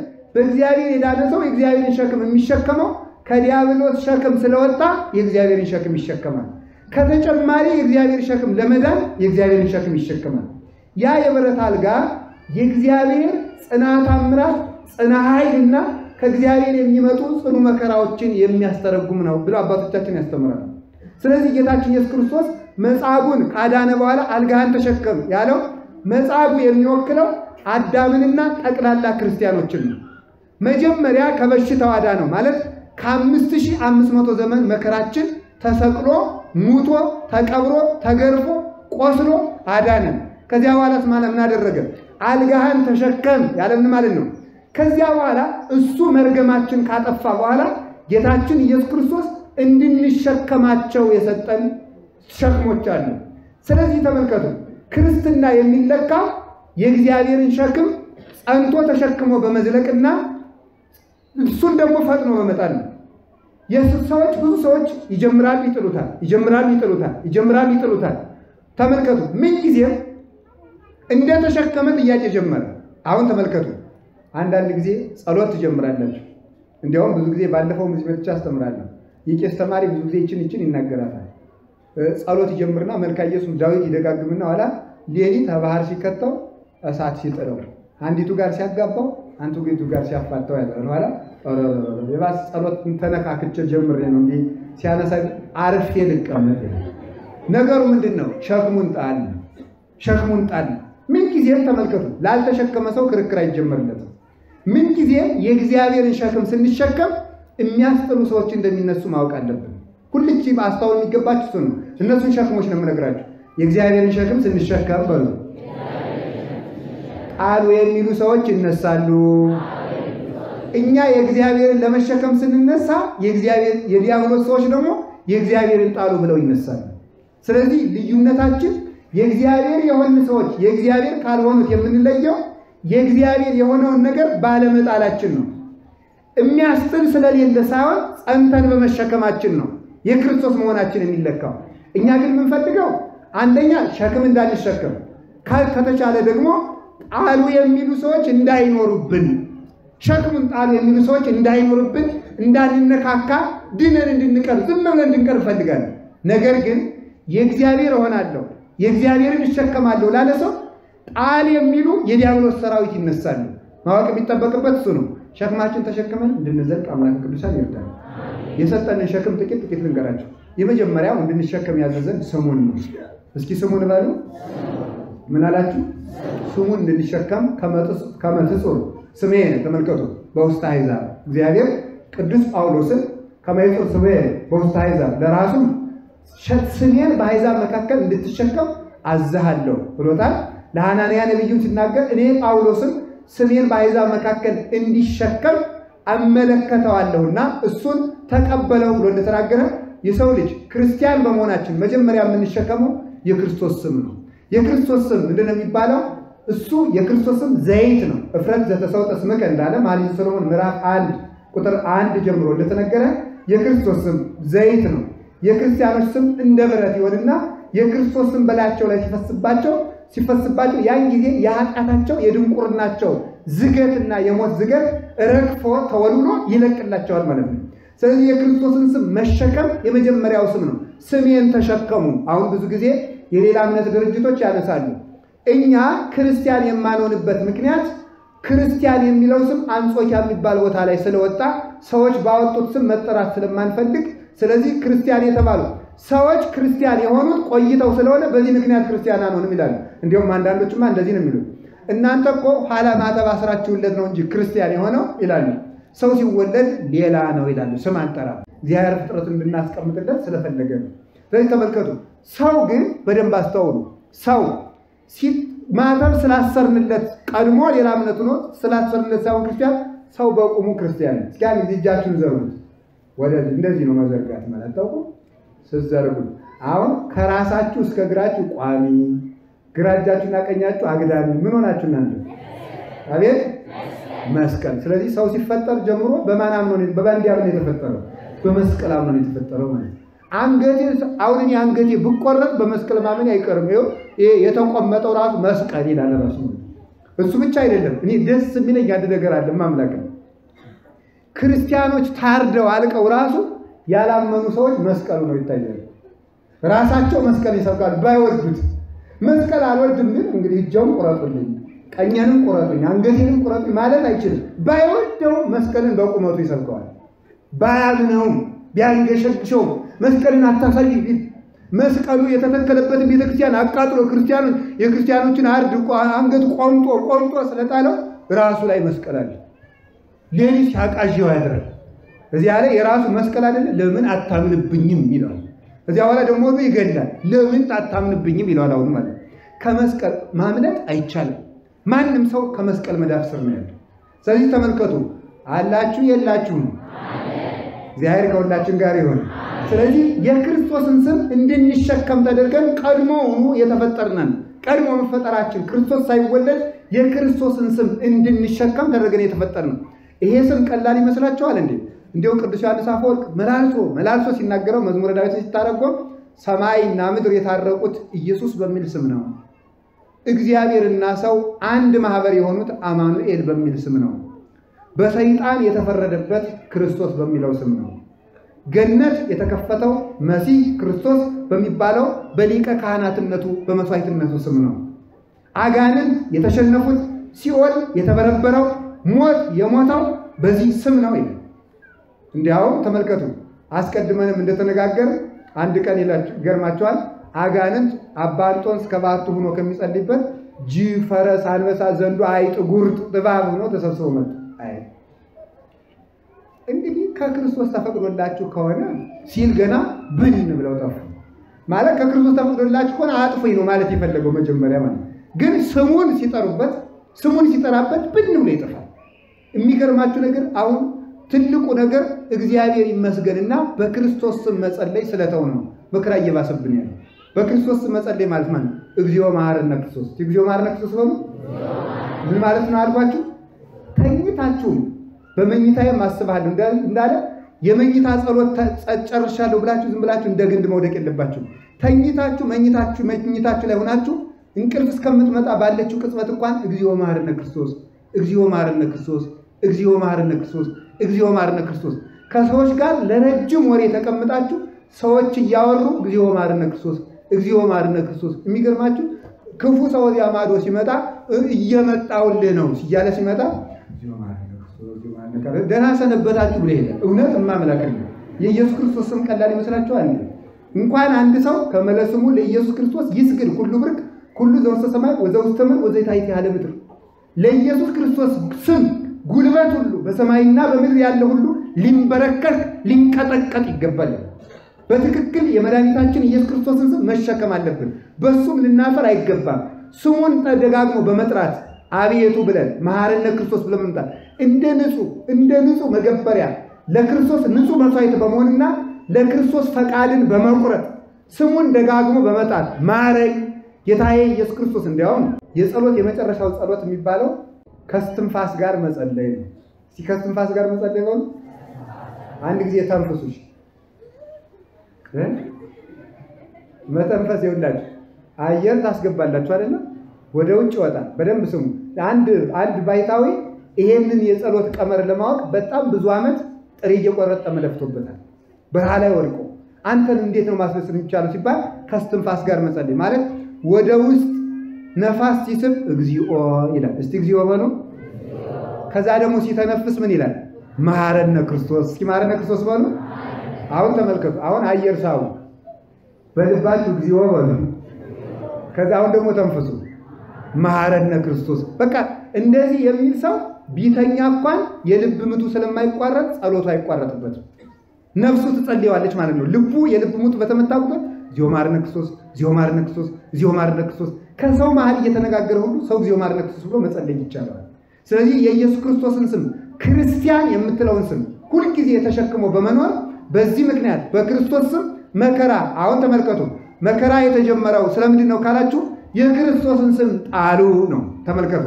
ጌታዬ ተሸከም ብሎኛል። ስለ ስሜ የተጠላችሁ ትሆናላችሁ። እናንተን የሚገድል ሁሉ ለእግዚአብሔር መስዋዕት እያቀረበ የሚመስል ዘመን ይመጣል ብሏል። ስሜን ስለተሸከማችሁ ምን ብለን ስለተሸከም ነው? ስሙን መሸከም ማለት ስሙን መቀደስ ነው። ስሙን መቀደስ ማለት እግዚአብሔርን የሚያስመሰግን ስራ መስራት። ስለዚህ ስሙን ተሸክመን ኃይል እናደርጋለን።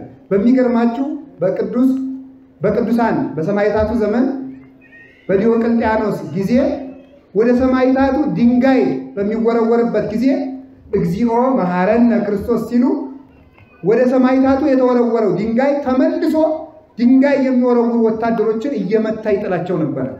የጌታችን የመድኃኒታችን የኢየሱስ ክርስቶስ ስም የጌታችን የመድኃኒታችን ኢየሱስ ክርስቶስን ስም ይዘው መርዝ ተበልጦ ሲሰጣቸው እነ ቅዱስ ጊዮርጊስ መርዝ በጥባጩ እስከሚመለስ ድረስ ኃይልን ያደርጉ ነበር። እጁን እግሩን አስረው መርዝ ቢግቱት ለቅዱስ ጊዮርጊስ በአንገቱ አማትቦ ሲጠጣው ፊቱ ከፀሐይ 7 እጅ በማብራቱ ምክንያት መርዝ በጥብጦ የሰጠው ጠንቋይ ራሱ በኢየሱስ ክርስቶስ ስም አመነ። የጌታችን ኢየሱስ ክርስቶስን ስም ውሆች ይፈሩታል፣ ተራሮች ይፈሩታል፣ አጋንንት ይፈሩታል። የማይፈራው መርዝ ይፈራዋል፣ መሳሪያ ይፈራዋል። ወደ አቡነ ተክለ ሃይማኖት ሰይፍ ቢወረወርባቸው በጌታዬ በኢየሱስ ክርስቶስ ስም ብለው ሲያማተው ያቺ ሰይፍን ሊወረውረው ከነበረው ንጉሥ ተጠምጥማ ንጉሡን እጅግ ብዙ ዓመት አሰቃይተው እጁን እያሰቃየች እየሰነጠቀች አሰቃይተው በኋላ ራሳቸው አቡነ ተክለ ሃይማኖት እስኪፈውሱት ድረስ በመከራ ሲሰቃይ ይኖራል። ስለዚህ ተመልከቱ፣ ወርዋሪዎች የሚወረውሩት ድንጋይ ወደ እነሱ እንዲመለስ የሚያደርግ የጌታችን የመድኃኒታችን የኢየሱስ ክርስቶስ ነው። ምንም አይነት መከራ ሲከሰት እግዚኦ መሐረነ ክርስቶስ ብሎ ይዟል። እግዚኦ መሐረነ ክርስቶስ፣ እግዚኦ መሐረነ ክርስቶስ። ምንም እባብ ቢመጣባችሁ፣ ዘንዶ ቢመጣባችሁ፣ ውሃ ቢሞላባችሁ፣ መርዝ ተመጥቶ ቢሰጣችሁ፣ ሰይፍ የያዘ ሰው ቢመጣም እግዚኦ መሐረነ ክርስቶስ በሉ። እግዚኦ መሐረነ ክርስቶስ በሉ። ስሙን ተሸክሞ መሞት። አሁን ለምንድን ነው መከራ የመጣብን? ቤተ ክርስቲያን እንድትሰደድና ክርስቲያን ውሎ እንዳያድር ከባለስልጣን እስከ ባለጸጋ ተመክሮ መከራ የጸናብን ስለምንድን ነው? ተባብሮ በዓለም ያለ ሰው ሁሉ ተማክሮ ክርስቲያንን ለማጥፋት የፈለገው ለምንድን ነው ሲባል የክርስቶስን ስም ጣሉ። መልሱ እናንተ። ኧረ መልስ አንጥልም አይደለም ርዕሳችን ምንድን ነው? የኢየሱስ ክርስቶስን ስም ጣሉ ብትባሉ መልሳችሁ ምንድን ነው? ያዳነኝ ተሸከም ብሎኛል በሉ እንጂ ሁላችሁ በሉ። ያዳነኝ ተሸከም ብሎኛል በሉ። እሳት እያነደዱ የክርስቶስን ስም ካድ። መልሱ። ሰይፍ ይዘው የክርስቶስን ስም ካድ። ቤትህን አፈርሰዋለሁ የክርስቶስን ስም ካድ። ከስልጣን አባርራለሁ የክርስቶስን ስም ካድ። ያዳነኝ ምን ብሎኛል? እጅህን እቆርጠዋለሁ ስሙን ካድ። በመጋዝ ሰነጥቃለሁ ስሙን ካድ። በመንኮራኩር እፈጭሃለሁ ስሙን ካድ። በእሳት እቀቅልሃለሁ ስሙን ካድ። ያዳነኝ ምን ብሎኛል? ተሸከም ብሎኛል። ስሙን እንድንሸከም አምላከ ቅዱሳን ይርዳን። ክርስቶስ ተብሎ ክርስቶሳውያን፣ መሲህ ተብሎ መሲሐውያን ያሰኘን እሱ ወደ እግዚአብሔር ሲሆን ወደ እግዚአብሔር አሰኝቶ በዚህ ስሙ ዝገታችን እንዲልቅ ያደረገበት ዘይት የሆነ ስሙ ስለሆነ ይህን ስም ተሸክመን እንከብራለን፣ እንወለዳለን፣ እንሞታለን። በቅዳሴ በምናስቀድስበት ጊዜ ጸጋሁ ለእግዚአብሔር ያሉ ምስሌክሙ ስንባል ምን ትላላችሁ እናንተ? በሉላችሁ ምን ማለት ነው? የእግዚአብሔር ጸጋ ከእናንተ ጋር ይሁን የሚለው ካህኑ ቅዳሴ ላይ የሚለን የእግዚአብሔር ጸጋ የተባለ የኢየሱስ ክርስቶስ ስም ነው። ክርስቲያን የተባለው ስማችሁ አይራቅባችሁ፣ ሀብተ ወልድና ስመ ክርስትና አይጥፋባችሁ ብሎ ነው ካህኑ የሚመርቀን ማለት ነው። እና ቅዳሴ ስናስቀድስ መሀል ላይ ጸጋ ዘእግዚአብሔር ሰላም ለኩልክሙ የምትለው ቃል ክርስቲያን ምንድን ነው የሚለው? በትርጓሜ ቀጥታ ሲተረጎም ሀብተ ወልድና ስመ ክርስትና ስርየተ ኃጢአት ገቢረ መንክራት ከእናንተ አያርቅባችሁ ተብሎ ነው የሚተረጎም። ስለዚህ የመጀመሪያው ካህኑ ጸጋውን እግዚአብሔር ያህል ሲለክሙ ሰላም ለኩልክሙ የሚለን የክርስቶስ ስም ከእናንተ አይነጠል ማለት ነው። በሱ ሁሉን ነገር ማድረግ ስለምንችል ክርስቲያን የሚለውን ስም እንደ ክርስትና ሰው ከተገኘ በዚህ ይርቅለታል። የክርስቶስ ሰው የሚሸከመው በምንድን ነው ካላችሁኝ፣ ክርስቲያን ማለት እንደ ክርስቶስ የሚኖር ክርስቶስን የሚመስል በክርስቶስ ፈቃድ የሚኖር ለክርስቶስ የሚኖርና የክርስቶስ የሆነ ነው።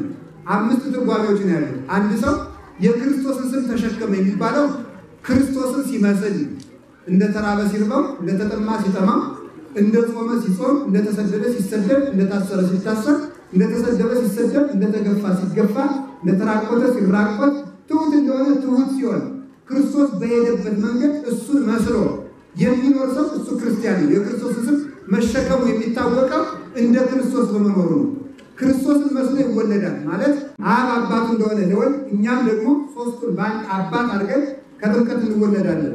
ድንግል ማርያምን እናት እንዳደረገ እናታችን ማርያም ወይ ብለን አባቱን አባት እናቱን እናት በማድረግ ክርስቶስን መስለዋለን።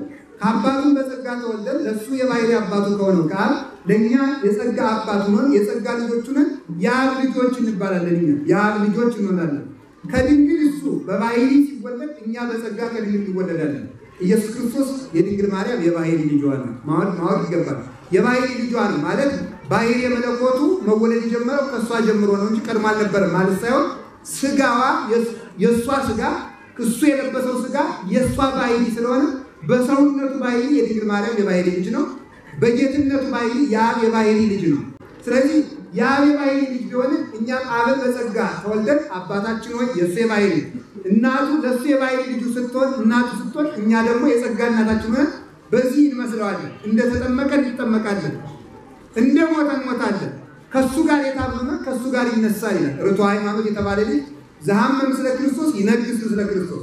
ከክርስቶስ ጋር የታመመ ከክርስቶስ ጋር ይነግሳል። ከክርስቶስ ጋር የተራበ ከክርስቶስ ጋር የተሰቃየ ከክርስቶስ ጋር ደስ ይለዋል ይላል። ስለዚህ ክርስቶስን መስሎ በመኖር የክርስቶስን ስም መሸከማችን በዚህ ይታወቃል። እንግዲህ ተመልከቱ፣ ኑሯችሁን ሁላችሁም አስተውሉ። ማንን መስላችሁ ነው የምትኖሩ? አንዳንዱ ፈረንጅ መምሰል የሚፈልግ፣ አንዳንዱ አሳማ መስሎ ይኖራል፣ አንዳንዱ እባብ መስሎ ይኖራል፣ አንዳንዱ ጅብ መስሎ ይኖራል። ግብረ ሰዶም የሚፈጽም ሰው ጅብ ነው። ጅብ ሴቲቱ ወንድ ትሆናለች፣ ወንዱ ደግሞ ሴት የሚሆንበት ጠባይ አለ። አንዱ ተመልከቱ፣ ግብረ ሰዶም የሚሰሩ ሰዎች ጅብ ይመስላሉ ይላል ሊቃውንቱ። ከግብረ ሰዶማውያን እንስሳት መካከል አንዱ ጅብ ነው ማለት ነው። ስለዚህ ተመልከቱ፣ አንዱ እንደ ጅብ ይኖራል። ንፉግ ሰው ነብር ይመስላል። ነብር ፍየል ይገድና አለቱን አይበላም፣ ቀብሮ አሽትቶ አትልቶ ነው የሚበላ። ንፉግ ሰው ገንዘቡን ቀብሮ የሚሞሰው ነብር ይመስላል። ተንኮል በልቡ የሚሰው እባብ ይመስላል። ስለዚህ ተመልከቱ፣ እንዲያ ሳይሆን ክርስቶስን መስሎ የሚኖር እርሱ የክርስቶስን መሸከም ይገባል። ሌላው ለራሱ ሳይሆን ለክርስቶስ የሚኖር ነው። እስኪ ለክርስቶስ የሚኖር ነው። አሁን ሲመነኩስ ለክርስቶስ የመነኮሰ ለራሱ የመነኮሰ አባባ በልጅ ሊል ሳይሆን ልሾምበት ልሸለምበት ብሎ ሳይሆን እከብርበት እገንበት ብሎ ሳይሆን ክርስቶስን ብሎ የመነኮሰ ሰው ሲያገባ ክርስቶስን ብሎ ካገባ በምንም ታምር ሊፋታ አይችልም።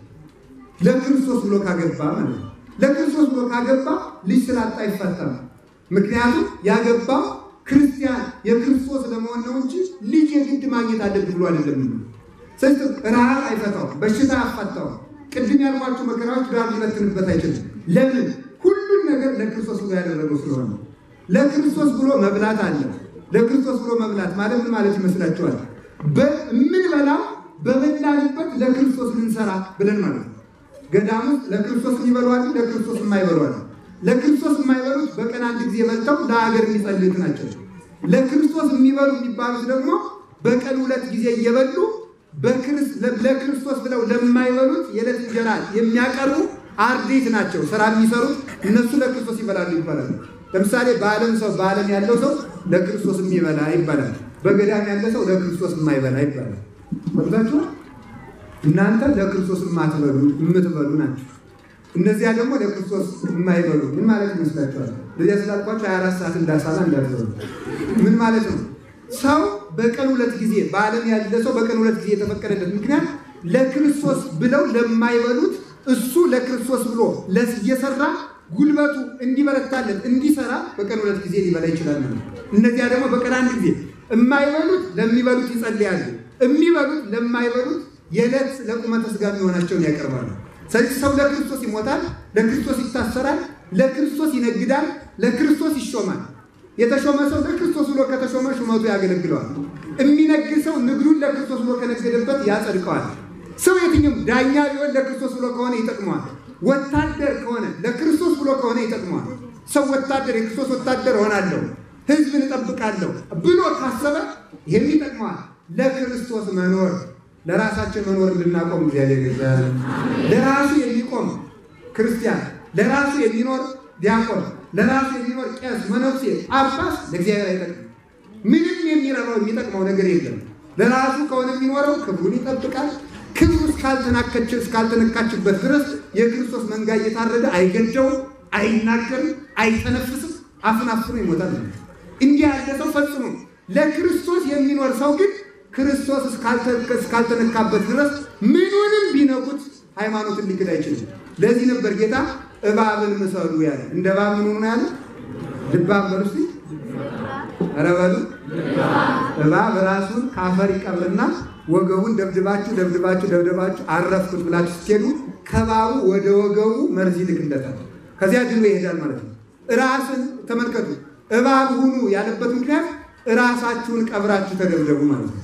ራስ የተባለ ኢየሱስ ክርስቶስ ነው። ብቻ ክርስቶስን አትክዱ እንጂ ታሰሩ፣ ተሰደዱ፣ ተገረፉ ማለት ነው። ለክርስቶስ መኖር የሚባለው ፈቃድን ስለ ክርስቶስ መግዛት ነው።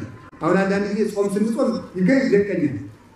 አንዳንድ ሰው የሰዓት ቀመር ይዞ ይጾማል። 20 ጉዳይ፣ 10 ጉዳይ፣ 5 ጉዳይ እስከምናቀርብ ይደርሳል። እየተቀበል ነው የሚኖረው። መጾም ማለት ፈቃድን ለክርስቶስ ሆኖ መተው ነው እንጂ በቀመር መገዛት አይደለም። 12 ሰዓት እስከ 12 ሰዓት እየጾም እስከ 12 ሰዓት ሁለት ስስቱ ካለቀሙ እየጾም ካደለም። ጾም ማለት በነገራችሁ ላይ ውሎ መብላት፣ ሲርብ መተው፣ ጾም አለማሻሻል ሶስት ፍች ነው ያለው። ውሎ መብላት ነው። እንግዲህ ሰምታችኋል። አብይ ጾም 40 ቀን የሚጾመው ከቅድስት ሰኞ ጀምሮ እስከ 11 ሰዓት ነው። ሰምታችኋል። እስከ ስንት ሰዓት ነው? እስከ 11 ሰዓት ነው። አሁን እንግዲህ አንድ ጊዜ ጀምሬያለሁ ብላችሁ ደግሞ አሁን መርዝ የጠጣ ሰው ወተት ጠጥቶ በውሃ ተመጥቶ ያንን ማስወጣት ነው እንግዲህ ጀምሬያለሁ ብሎ ይጠጣል አይጠጣም። እስካሁን ጀምሬያለሁ ብላችሁ ደግሞ እንዳታኖሩት ማለት ነው። አሁን እዚህ በኋላ እስከ 11 ሰዓት ጾሙላችሁ። ውሎ መብላት ነው። ሲርብ መተው፣ ሲርብ መብላት አይደለም። ሲርብ ምን ማለት ነው? ሲርብ መተው። ተመልከቱ። ሲርብ መተው የተባለበት ምክንያት ምን ማለት ነው? እኔ አንድ ሰው ይላል ስለ እግዚአብሔር ብሎ የተወው ነገር ሁሉ መስዋዕት ይባልለታል። ስለ እግዚአብሔር ብሎ የተወው ሁሉ ስለ እግዚአብሔር ብሎ እንቅልፍ ከተወ ይሄ ሰው እንቅልፉ መስዋዕት ነው። ስለ እግዚአብሔር ብሎ ከሆነ ያልተኛ እንቅልፉ የሰባ ፍሪዳ ካቀረበ ይልቅ ንጹህ መስዋዕት ነው። እንቅልፉ ዝም ብሎ ቁጭ ብሎ እንዲሁ አላጸልየው ቢሆን እንኳን ሰይጣን ጉሮሮን የሚዘጋበት ጊዜ አለ። አላጸልያችሁ ሊል ይችላል። ግን ብላችሁ ወንበር ላይ ተቀምጣችሁ የታባል ገዳም እኮ አባቶቻችን ምን ይላሉ መሰላችሁ? አንድ ወር ባይታውያን ምን ያደርጋሉ? አንድ ወር 150 ዳዊት ይደግሙና አንድ ወር ደግሞ እኮ ነው ኋላ ምን ያደርጋል? እንደገና አንድ ወር ደግሞ ይዘጋቸዋል። አንድ አቡነ ዘበሰማያት እንኳን አላጸልይላቸው ይላል ሰይጣን ማለት ነው። ጥርሳቸውን ገጥሙ። ከዚያ ምን ያደርጋሉ? ምን ታደርገኛለህ ክርስቶስን በልቤ መጥራቴን አልተው ብለው ወገባቸውን ከግድግዳው ጋር አስረው ያድራሉ። ዝም ብለው አፋቸውን አላጸልይላቸው ግን በወገባቸው ይጸልያሉ፣ በእግራቸው ይጸልያሉ። ከወገቡ ጋር አስረው እንዳልቀመጥ ብለው አንዳንድ ጊዜም ደግሞ ካስፈለገ ደቀ መዝሙራቸውን እሰረኝና ቤቱን ቆልፈህ ጥፋ ይላሉ። ራሴን እንዳልፈታው ተንፈራግጬ ብለው ማለት ነው። በዚህ ያገለግሉታል። አፋቸው ባይናገር ቆሞ ማደርም አገልግሎት ዝም ብሎ ብቻ ዝም ብሎ ቆሞ ጌታዬ አንተ ታውቃለህ። እንዲያውም አባቶቻችን ይላሉ ሌሊቱ ሙሉ ሳይጸልይ ተኝቶ የሚያነጋ ሰው ጣዖት አምላኪ ነው የሚለው ፍታ ነገር። ምን አምላኪ ነው? ሌሊቱን የፈጠረ ማን ነው? አቤት። ስለዚህ ምን ማለት ተኝቶ ማደር ማለት ለሌሊቱ ጌታ የለውም ማለት ነው። ለሌሊቱ ጌታ የለውም እኔ ነኝ ጌታው ብሎ ራሱን ያመልካል። ጌታ አለብኝ ካልክ የሌሊቱን ጌታ ተነስታ መስክር። እረፍት የሰጠህን ጌታ እንደ እንቅልፍ ያለ ማጽናኛ አለን። እንዲያውም ዘመድ ተሰብስቦ ያላጽናናውን እንቅልፍ ያጽናናዋል ነው የሚለው ቅዱስ ዮሐንስ አፈወርቅ። ተሰብስቦ አሁን ሰው እናቱ ሙታ አይዞ እናቴ አይዞ ብለን የጎንደርን ሰው ሰብስበን እንዲሁ አይዞ ዝም በል ነው እሺ ሌላ አይችልም። አይ እናቴ ያልደረሰበት ሰው እያለ ያለቅሳል። ሲተኛ ግን እናቱን ይረሳል። ስለዚህ እንቅልፍ ብቸኛው መጽናኛ ነው ይላል። እግዚአብሔር እንቅልፍን ባይሰጥ ኑሮ ሰዎች በ3 ቀን ታንቀው ሊሞቱ ይችላል። በእውነቱ እረፍታቸው ሀዘን ጎርቷቸው ማለት ነው። ያም ደግሞ በቅጥ ሲሆን ይሄን እረፍት የሰጠን ጌታ ማመስገን ይገባል። እና ለክርስቶስ ብሎ መተኛል 4 ሰዓት የአንድ ክርስቲያን ጤነኛ እንቅልፉ 4 ሰዓት ነው። ስንት ሰዓት? 4 ሰዓት። እንግዲህ 8 ሰዓት ከተኛችሁ በሬ 12 ሰዓት ከተኛችሁ አዞ ናቸው። 4 ሰዓት ነው የአንድ ክርስቲያን እንቅልፍ። እንደው ከበዛ ማምንስ በቃ እቺን መልመድ አለባችሁ። መለማመድ ይጠበቃል። 3 ሰዓት በኋላ መተኛት፣ በሰዓት ተነስቶ ደግሞ እግዚአብሔርን ማመስገን። አንድ ክርስቲያን ደግሞ በትንሹ በቀን 4 ሰዓት መጸለይ አለበት። ለ4 ሰዓት ያክል ቁሙ ማለት ነው። 84 አቡነ ዘበሰማያት በአንድ ክርስቲያን በቀን መጸለይ አለበት። በ7 ጊዜያት 12 አቡነ ዘበሰማያት ማለት ነው። 84 አቡነ ዘበሰማያት በቀን የማይጸልይ ክርስቲያን ኋላ ላይድንበት ሲኦል ውስጥ በአንድ እግሩ ቆሞ ይጸልያል፣ ላይጠቀምበት ነው። ስለዚህ አንድ ክርስቲያን ቢያንስ ለ4 ሰዓት ያክል አቡነ ዘበሰማያትን፣ ዳዊት፣ ውዳሴ ማርያም መጸለይ ይጠበቅበታል። ለክርስቶስ ብለን ማደር፣ ለክርስቶስ ብላችሁ ነግዱ። አሁን ብዙዎች ገንዘባቸውን መከታ አድርገው ስልጣን መከታ አድርገው ትምህርት መከታ አድርገው ቤተክርስቲያን እየጎዷል። ለእግዚአብሔር ብላችሁ ተማሩ፣ ለእግዚአብሔር ብላችሁ ተሾሙ፣ ለእግዚአብሔር ብላችሁ ነግዱ፣ ለእግዚአብሔር ብላችሁ ውለዱ። ያገባችሁ ሰው ለእግዚአብሔር ብላችሁ ሞት ካልገባህ ለምታገባ ካልወለድክ ለምታገባለህ የቋይ ድረስ እኮ ነው ወለድ የማይወድ ሰው ማግባት የለበትም። መካኖቹን አያካትትም። እግዚአብሔር ፈቅዶ ነው። የማይጠቅም ልጅ ስለሆነ ነው እንኳን አልሰጣቸው እግዚአብሔር የተመሰገነ ይሁን። ስለዚህ ሰው ለእግዚአብሔር ብሎ መውለድ ይጠበቅበታል። አንተም የሚጠቅም የሚያገለግል ልጅ ስጥ ብሎ ስለዚህ ለክርስቶስ የሚኖሩ በክርስቶስን መስለው የሚኖሩ እንደገና በክርስቶስ ፈቃድ የሚመሩ በክርስቶስ ፈቃድ የሚመሩ ነው። የክርስቶስ ፈቃድ ምንድነው ካላችሁ እስኪ አንድ ጊዜ ሁላችሁ እግዚአብሔርን ፈቃዱን ብታውቁ ተወዳላችሁ አትወዱም? ነገር አቤት አሁን ብዙ ሰው ሱባኤ ይገባና እግዚአብሔር የወደደው ምንድነው? እግዚአብሔር የወደደው ምንድነው ካላችሁ ወንጌል። እስኪ ወንጌል ማለት ወንጌል አትስረቅ ብሏል። አትስረቅ፣ ክፉን በክፉ አትቃወም ካለ አትቃወም፣ ወደ ፈተና እንዳትገባ ተጸልይ ካለ ጸልይ። ወንጌልን መፈጸም የእግዚአብሔርን ፈቃድ መፈጸም ነው። የእግዚአብሔርን ፈቃድ ለመፈጸም ሱባኤ ከመግባት በፊት ወንጌልን መፈጸም ይቀርባል። እየሄዳችሁ አርሴማ ተገልጣልኝ፣ እገሌ ተገልጣልኝ፣ ገብርኤል ተገልጦልኝ፣ እገሌ ተገልጦልኝ፣ መርጌታም አይገለጥልኝ እንኳን አርሴማ በእውነት ማምላክ እንዲያለ ትዕቢት የሚረው ነገር የለም። ወንጌልን መፈጸም አሁን ከዛሬ ጀምሮ ማዛችሁ አብይ ጾም ነው። የመጀመሪያዎቹ ክፍለ ዘመን ላይ የነበሩ ክርስቲያኖች እንዲያው በአብይ ጾም የሚያደርጉት ምንድነው? ከማቴዎስ ወንጌል ጀምረው እያነበቡ አብይ ጾምን ያችን መለማመድ ነው። ማቴዎስ ወንጌል ምዕራፍ 1 ጀምረው ያነባሉ። ክፉን በክፉ አትቃወም የሚለውን ያነቡና ሂደው ሊበቀሉት ያሰቡትን ሰው ይቅርታ ይጠይቃሉ። ተመልከቱ። መጠምጠም ያልወሰደበት መጎናጸፊያ ጨምርለት ላለው የሰረቃቸውና የቀመቸውን ሰው ይክሳሉ። እንዲህ ያደረጉ አንድ ምዕራፍ ላስገድደው ሁለት ምዕራፍ አብረሂት ላላቸው ደግሞ ተመልከቱ። ንስሐ አባታቸው አንድ ወር ቢሰጣቸው ይጨምሩኝ 2 ወር ብለው ንስሐ ይገባሉ። ወንጌልን መለማመድ ነው። የእግዚአብሔር ፈቃድ መፈጸም ክርስቶስን መሸከም ይባላል። ይሄን የሚያደርጉ ሰዎች በእውነት ክርስቶስን ተሸክመዋልና የኢየሱስ ክርስቶስን የተሸከሙ ሰዎች ተራራ እንደ ተራራ የገዘፈ መከራ እንኳን ቢመጣ ወድሩ ወደዚህ ደምፈልስ ዘይወጣ ወረው ሀበካክ ወይፈልስ ይሄን ተራራ ተነቅለ ተተከልክሉ ይነቀላል። ምን አርጋ ክርስቶስን ተሸክመዋልና ኃይል በሚሰጠው በክርስቶስ ሁሉ ይችላል ማለት የሚቻለው ለክርስቶስ በመኖር ክርስቶስን በመምሰል የክርስቶስን ፈቃድ በመፈጸም እንደ ክርስቶስ በመኖርና የክርስቶስ በመሆን ነው። የክርስቶስ በመሆን በሉ ከዛሬ ጀምሮ የክርስቶስ ሆናለሁ በሉ። ብዙ የክርስቶስ ያልሆነ ነገር አለ። አሁን አይናችሁ የክርስቶስ ነው። ምንድን ነው ማታ ስታዩበት ምታሉ? እስቲ አሁን አይናችሁ የክርስቶስ ነው። እኔ አንዳንድ ጊዜ ይገርመኛል። እኔ እማምላክ ነው ይቅርበሉ እንዲህ ይባላል። አሁን ሰው እንዲህ ተደራጅተን ይባላል። ክርስቲያኖች በዚህ ዘመን መደራጀት አለብን። ለምን? ቤተክርስቲያን ለምን ጥሩ ነው መደራጀት። የኔ ጥያቄ ምንድነው? ሰይጣን ያወጣል አያወጣውም? አቤት አያወጣውም ማለት ነው። አይወጣም ብሏል። እኛ ሰይጣን ከሆነ ሰይጣን ማውጣት እንችላለን? የማያምኑ ሰዎች ቤተክርስቲያንን የሚያሰቃዩ ሰዎች ሰይጣን ከሆኑ እኛም እንደነሱ ሰይጣን ከሆነ በስራችን ሰይጣን አያወጣውምና ብንደራጅም አናሸንፍም። የሚቀድመው ክርስቲያን መሆን ነው። ክርስቲያን መሆን ነው። ምን አላችሁ? የእግዚአብሔርና የሰይጣን ተሟግተው የሰይጣን ሊያሸንፍ አይችልም። እግዚአብሔር ድል ነሽ ጸባዖት የሰራዊት ጌታ አሸናፊ እግዚአብሔር ነው የሚባለው። አሸናፊ እግዚአብሔርን ይዞ ማሸነፍ የሚቻለው የእግዚአብሔር ፈቃድ በመያዝ ነው። የእግዚአብሔር ፈቃድ ያላዘ ሰው የእግዚአብሔርን ጠላቶች ማሸነፍ ፈጽሞ አይችልም። በሙሴ ዘመን በጣም ይደንቃቸዋልና እስራኤል ብድግ አሉና ሂደን መግጠም አለብን አማሊቃውያንን አሉ። ሙሴ ምን አላቸው? እግዚአብሔር ከእናንተ ጋር አይደለምና አትውጡ አላቸው። እግዚአብሔር ከእናንተ ጋር ሳይሆን የእግዚአብሔርን ጠላቶች እንገጥማለን አትኑ፣ ስለዚህ ትሸንፋላችሁ አላቸው። አይ እንገጥማለን ተሸንፈው ተመለሱ አለ። የሚቻለው እግዚአብሔርን መያዝ ነው። እግዚአብሔርን መያዝ ነው። አሁን በዚህ ጾም አይናችሁ መቀደስ አለበት። እውነት ነው። በየኢንተርኔቱ የምታዩትን ርኩሰት ማቆም ይጠበቅባችኋል።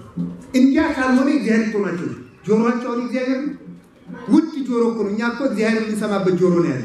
የረከሰ ጆሮአችሁ ለፖለቲካ፣ ለወሬ፣ ለስድብ የምትከፍቱትን ጆሮ መዝጋት ይጠበቅባችኋል። አጽምሙ አይዛሊኩም አውሩ አይንቲኩም፣ አይናችሁን ዝጉ፣ ጆሮአችሁን ዝጉ ብሎ ጌታ አዘዘን። የሚቀድመው እሱ ነው። ቅዱስ ያሬድም አይን ይጹም እዝን ይጹም። ተመልከቱ እምሰሚያሱ ማለት ያለ ክፉ ነገር ከመስማት አይን ይጹም ጆሮ ይጹም። አይናችን የክርስቶስ ይሁን፣ ጆሮአችን የክርስቶስ ይሁን፣ አፋችን የክርስቶስ ይሁን። አሁን አፋችን የክርስቶስ ነው። እስቲ እግዚአብሔር ያሳያችሁ። ምን ስንቱ ነው የምትናገሩበት? ሰው በአፉ 33 ኃጢአት ይሰራል ይላል። አንድ ስንት ኃጢአት? አቤት 33 በክርስቶስ እድሜ ልክ ማለት አይደረስም። መሳደብ አንድ በሉ ሲል ይንገራል። መሳደብ አንድ፣ መራገም፣ ነገር መስራት፣ ያው ይያል መስፈን ስንት ሆነ? አይዲ ጠፋኝ ነው መሰለኝ። እሺ መስፈን፣ ነገር መስራት ይላል። በሐሰት መማል፣ ቁጣ፣ ምስጋና መብላት። ምን መብላት? ምስጋና መብላት ማለት ነው። ስላሴን ሳያመሰግኑ ብሎ ሳያመሰግኑ ማለት አንድ ያፈበደሉ ሳያመሰግኑ ብሎ ሳያመሰግኑ ማለት ምስጋና መብላት። ምስጋና ከመብላት ይሰውራል። ስለዚህ ሁላችሁም አሁን ሰምታችሁኛል። የክርስቲያን የመጀመሪያ ጸሎቱ ዳዊት እና ውዳሴ ማርያም ነው። በሕግ የታዘዘውን ጸሎት ፈጽሙ። እሱን ስታደርጉ አፋችን ስንቀድሰው እግዚአብሔር እውነቴን እንነግራችሁ የክርስቶስን የሰይጣን አያፈርሰው። አንድ ጊዜ በሉ የክርስቶስን በሉ። የማን አያፈርሰው? የሰይጣን አያፈርሰው።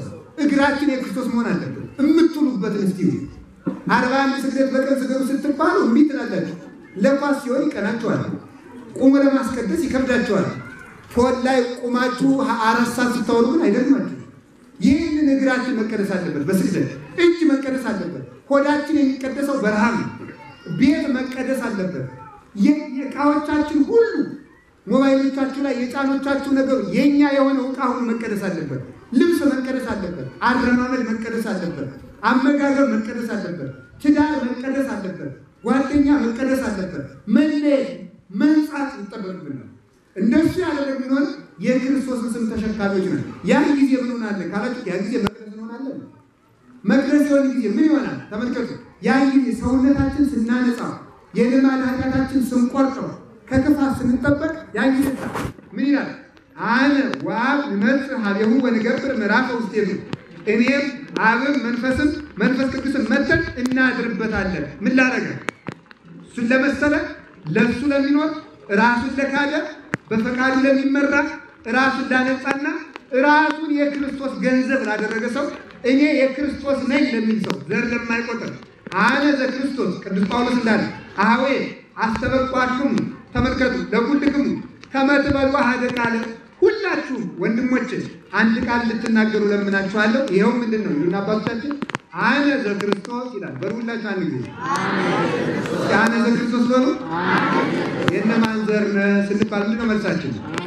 የክርስቶስ ዘር ነኝ በሉ እንጂ የክርስቶስ ነኝ ነው መልሳችን። እኔ የክርስቶስ ነኝ። ክርስቲያን ማለት የማንም ሳይሆን የነገሌ ሳይሆን የክርስቶስ ነው። በየክርስቶስ ነው። ራስን የክርስቶስ ማድረግ ይገባል። የክርስቶስን የሰይጣን አያሸንፈውምና በእርግጥ እውነቴን ልንገራችሁ፣ በእርግጥ ደግሜ ልነግራችሁ በዚህ ክፉ ዘመን የመጨረሻው የመጀመሪያው አማራጭ ክርስቲያን መሆን ነው። ክርስቲያን መሆን ነው።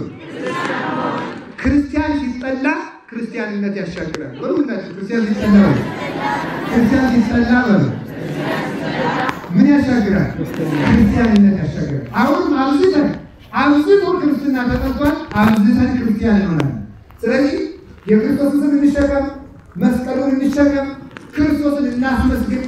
መስሪያ ቤት ክርስቶስን ተሸከሙ፣ ትራንስፖርት ላይ ክርስቶስን ተሸከሙ፣ መኪና ውስጥ ክርስቶስን ተሸከሙ፣ ገበያ ውስጥ ክርስቶስን ተሸከሙ፣ መንገድ ላይ ክርስቶስን ተሸከሙ። ያ ማለት ነው ክርስቶስ በእኛ ህይወት ውስጥ ይገለጥ።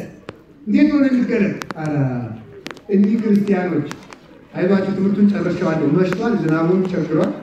እንጨርሰው አላችሁ።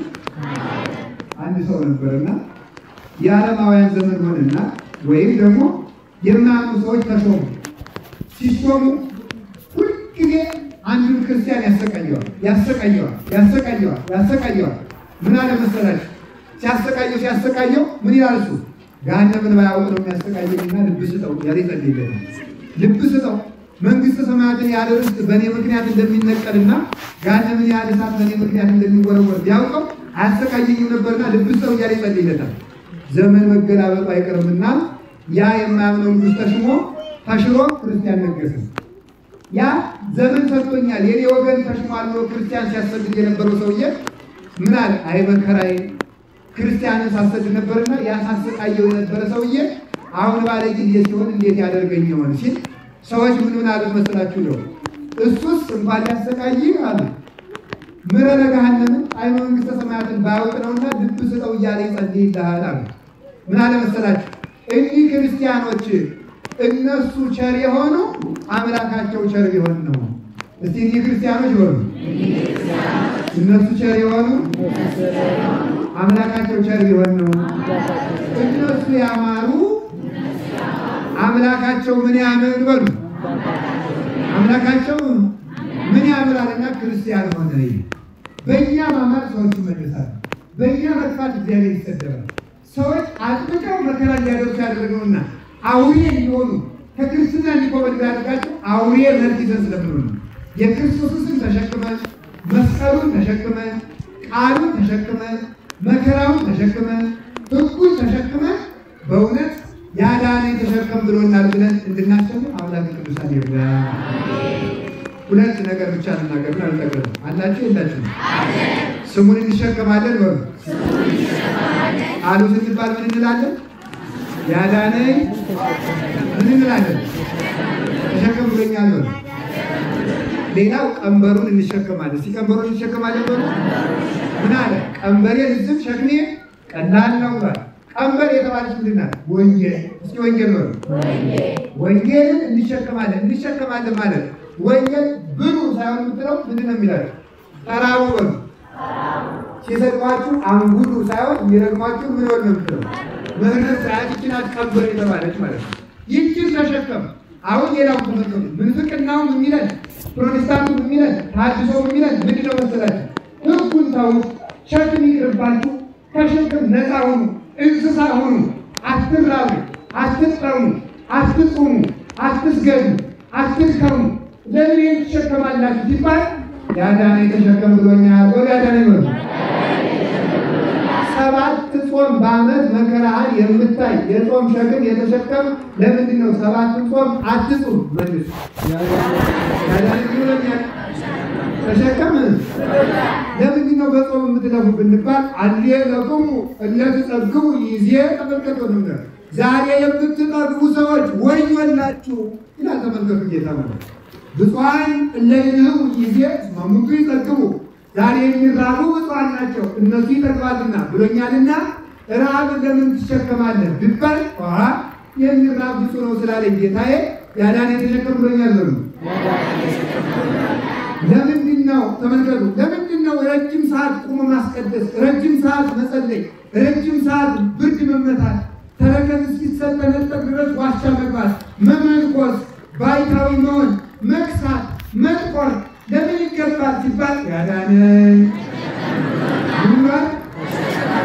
ምንድን አለ? እንደውም እሱ ምን አለ?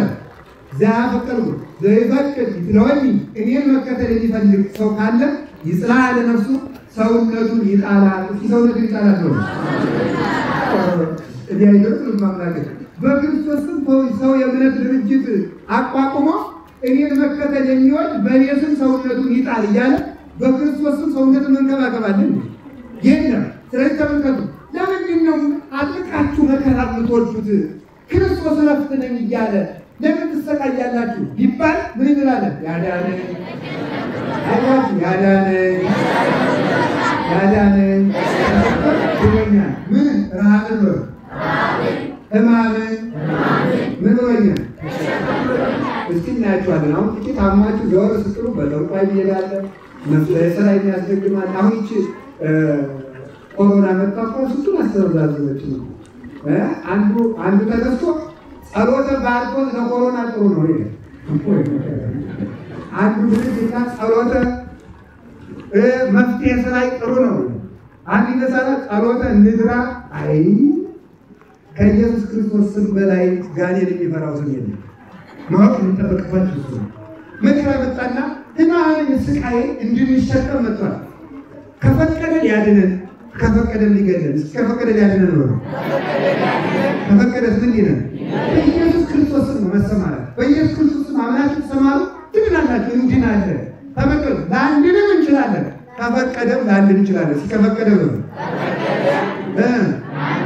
ለምን እማንድነው ሞታችን የሚጠቅመን ከሆነ ብቻ ነው እንጂ ክርስቶስ ስለማይችል አይደለም። የማንድነው በርዝ ሞታችን ስለሚጠቅመን ነው። ስለሚጠቅመን ነው ከተጠቀመን እንሞታለን። የማይጠቅመን ከሆነ አንሞት። ስለዚህ የእግዚአብሔር ቤተሰቦች ረሃብን፣ መከራ፣ ስቃይ፣ እስራትን አትቆብሉ። ጥቂት ቀን አመመኝ እስኪ አንዳንዱማ እንዲህ ይላል። አሁን በተለይ በብዙ የኢትዮጵያ ክፍሎች እንዲህ ይላል። ጥቂት ቀን ሂጄ ከነገሌ አዳራሽ ተፈውሼ ልምጣና ሃይማኖት በልብ ነው ይላል። እንደ ቃላችሁ ልትሞቱ ትችላላችሁ። መከራን ለመሸከም ነው። በስሙን እና ብቻ የተጠራን ሳይሆን መስቀል የሚሸከም የተጠራን ነው። አንደኛ ቀንበር የተባለች ወንጌል ናት። እስኪ ወንጌል ነው። የሚረግማችሁን መርቁ በሉ። ለሚያሳድዳችሁ ምን ማለት ጸልዩ። ምን ማለት ነው? እኔ ለሚያሳድዷችሁ ጸልዩ ማለት ሕግ አታስከብሩ ማለት አይደለም። ግን የሚቀድመው ራስን መካድ። እስኪ ራስን መካድ ነው። ይጥላል ራሱን ይካድ ያጥብ ወይስ መስቀል ሞቱ ተመልከቱ። ወይስ ተመልከቱ። የመስቀሉን ሞትን ተሸክሞ የሞቱን መስቀል ተሸክሞ የኔ ሊሆን የሚወድ ካለ ይከተለኝ ይላል። መስቀሉን የሚሸከም ይገባል። መስቀል የሚሸከም አሁን ጊዜ ምንድነው? ሞትን እውነት ነው ሳይገባ መሞት አይገባም። አንድ ነገር ልንገራችሁ። ጌታችን መድኃኒታችን ኢየሱስ ክርስቶስ ይውላችሁ ከማይጠቅማችሁ ሞት ይሰውራችሁ። ከማይጠቅመን ሞት ይሰውራችሁ። የማይጠቅመን ሞት መሸሽ ይገባል። የማይጠቅም ሞት ያ ማለት ነው። ሩጫውን ያልጨረሰ ክርስቲያን ሞትን መዳፈር የለበትም ይላል ሊቃውንቱ። ሩጫውን ያልጨረሰ ክርስቲያን ተሟግቶ በሕግም ቢሆን ተከራክሮ ሞትን መከራከር አለበት። የግድ ግን ተመልከቱ፣ የግድ ግን በክርስቶስ ስም የሚመጣበት ሞት ካለ ለሱ መሞት አለበት። መስቀል መሸከም ክርስቲያን የተጠራው ለሱ ነው። ለምን የተባለ እንደሆነ ስንፈጽመው ለምንድን ነው? ቅዱስ ጳውሎስ ይታመም ነበር፣ ጢሞቴዎስ ይታመም ነበር። ስለምን ሲባል መከራ ትዕቢትን ያጠፋል፣ መከራ ኃጢአትን ያጠራል። መከራ ወደ ክርስቶስ የሚሄዱበት መንገድ ስለሆነ መስቀሉን እንሸከማለን፣ ሕጉን እንሸከማለን፣ ስሙን እንሸከማለን፣ የእናቱን ስም እንሸከማለን። አንድ ሰው 10 ዓመት በዕዳ ታስሮ ኑሮ ከዚህ በኋላ ነፃነት ሲባል የነፃነት ደብዳቤ ቢሰጠው ያችን ይዞ የማይንቀሳቀስ ማለት ነው። 5000 ዓመት የተጻፈብን ዕዳ በመስቀሉ ከተደመሰሰ በኋላ ከመስቀሉ ስር የተሰጠችን የነፃነት ደብዳቤ ማርያም ነው። ስለዚህ ምን አለ? እናቴ ያዙ ብሎናል። የእናቱን ስም ጣሉ ካለ ያዳነኝ በልበል ምን ብሎኛል ነው? ተሸከም ብሎኛል። በዮሐንስ በኩል እናቴን ያዙ ብሎ የሰጠን ማን ነው? ራሱ ነው። የእናቴን ስም ተሸከሙ ብሏል። ማርያም የሚል ስም ጣሉ የሚል ካለ ያዳነኝ በልበል ምን ብሎኛል? ተሸከም ብሎኛል። መስቀል አንገት ላይ ለምን ታስራለህ? የያዛችሁት እንጨት ነው ቢለን ደግሞ መስቀሌን ተሸክሞ ይከተለኝ። አዎ እንጨት ነው። ለእኛ ግን የክርስቶስ መንበር ነው። የክርስቶስ መንበር ነው። ንጉሥ በመንበር ላይ ተቀምጦ እንደሚፈርድ ክርስቶስ በዕለተ ዓርብ የፈረደበት መንበሩ ዓርብ ነው። ምን ነው የፈረደ? በዲያብሎስ ፈርዶበታል። ለእኛ ፈርዶልናል። ለእኛ የፈረደልን ምን ሆኖ ነው ሲባሉ አባቶቻችን ረሃብ ይብቃችሁ፣ ጥም ይብቃችሁ፣ ባርነት ይብቃችሁ፣ ስደት ይብቃችሁ፣ ሞት ይብቃችሁ ብሎ የፈረደልን በዚህ ነው። እስኪ ረሃብ ይብቃችሁ በሉ። ለምን? የእሱ ሥጋ ስለተፈተተልን። ጥም ይብቃችሁ ለምን? የእሱ ደም ስለተሰጠ። ስደት ይብቃችሁ ለምን? ርስት ስለተከፈተልን። ባርነት ይብቃችሁ ለምን? አጋንንትን ገዢዎቻችን በመስቀሉ ስለቀጠቀጠልን። ስለዚህ ተመልከቱ፣ ለእኛ የፈረደልን፣ ለአጋንንት የፈረደባቸው፣ ለእኛ ሕይወት የፈረደልን፣ ለዲያብሎስ እና ለሞት ጥፋት የፈረደበት መንበሩ ዓርብ ነው። ዝንቱ መስቀል መንበረ ነበልባል ለኪሩቤል ቢስ ይላል። ተመልከቱ ደራሲው።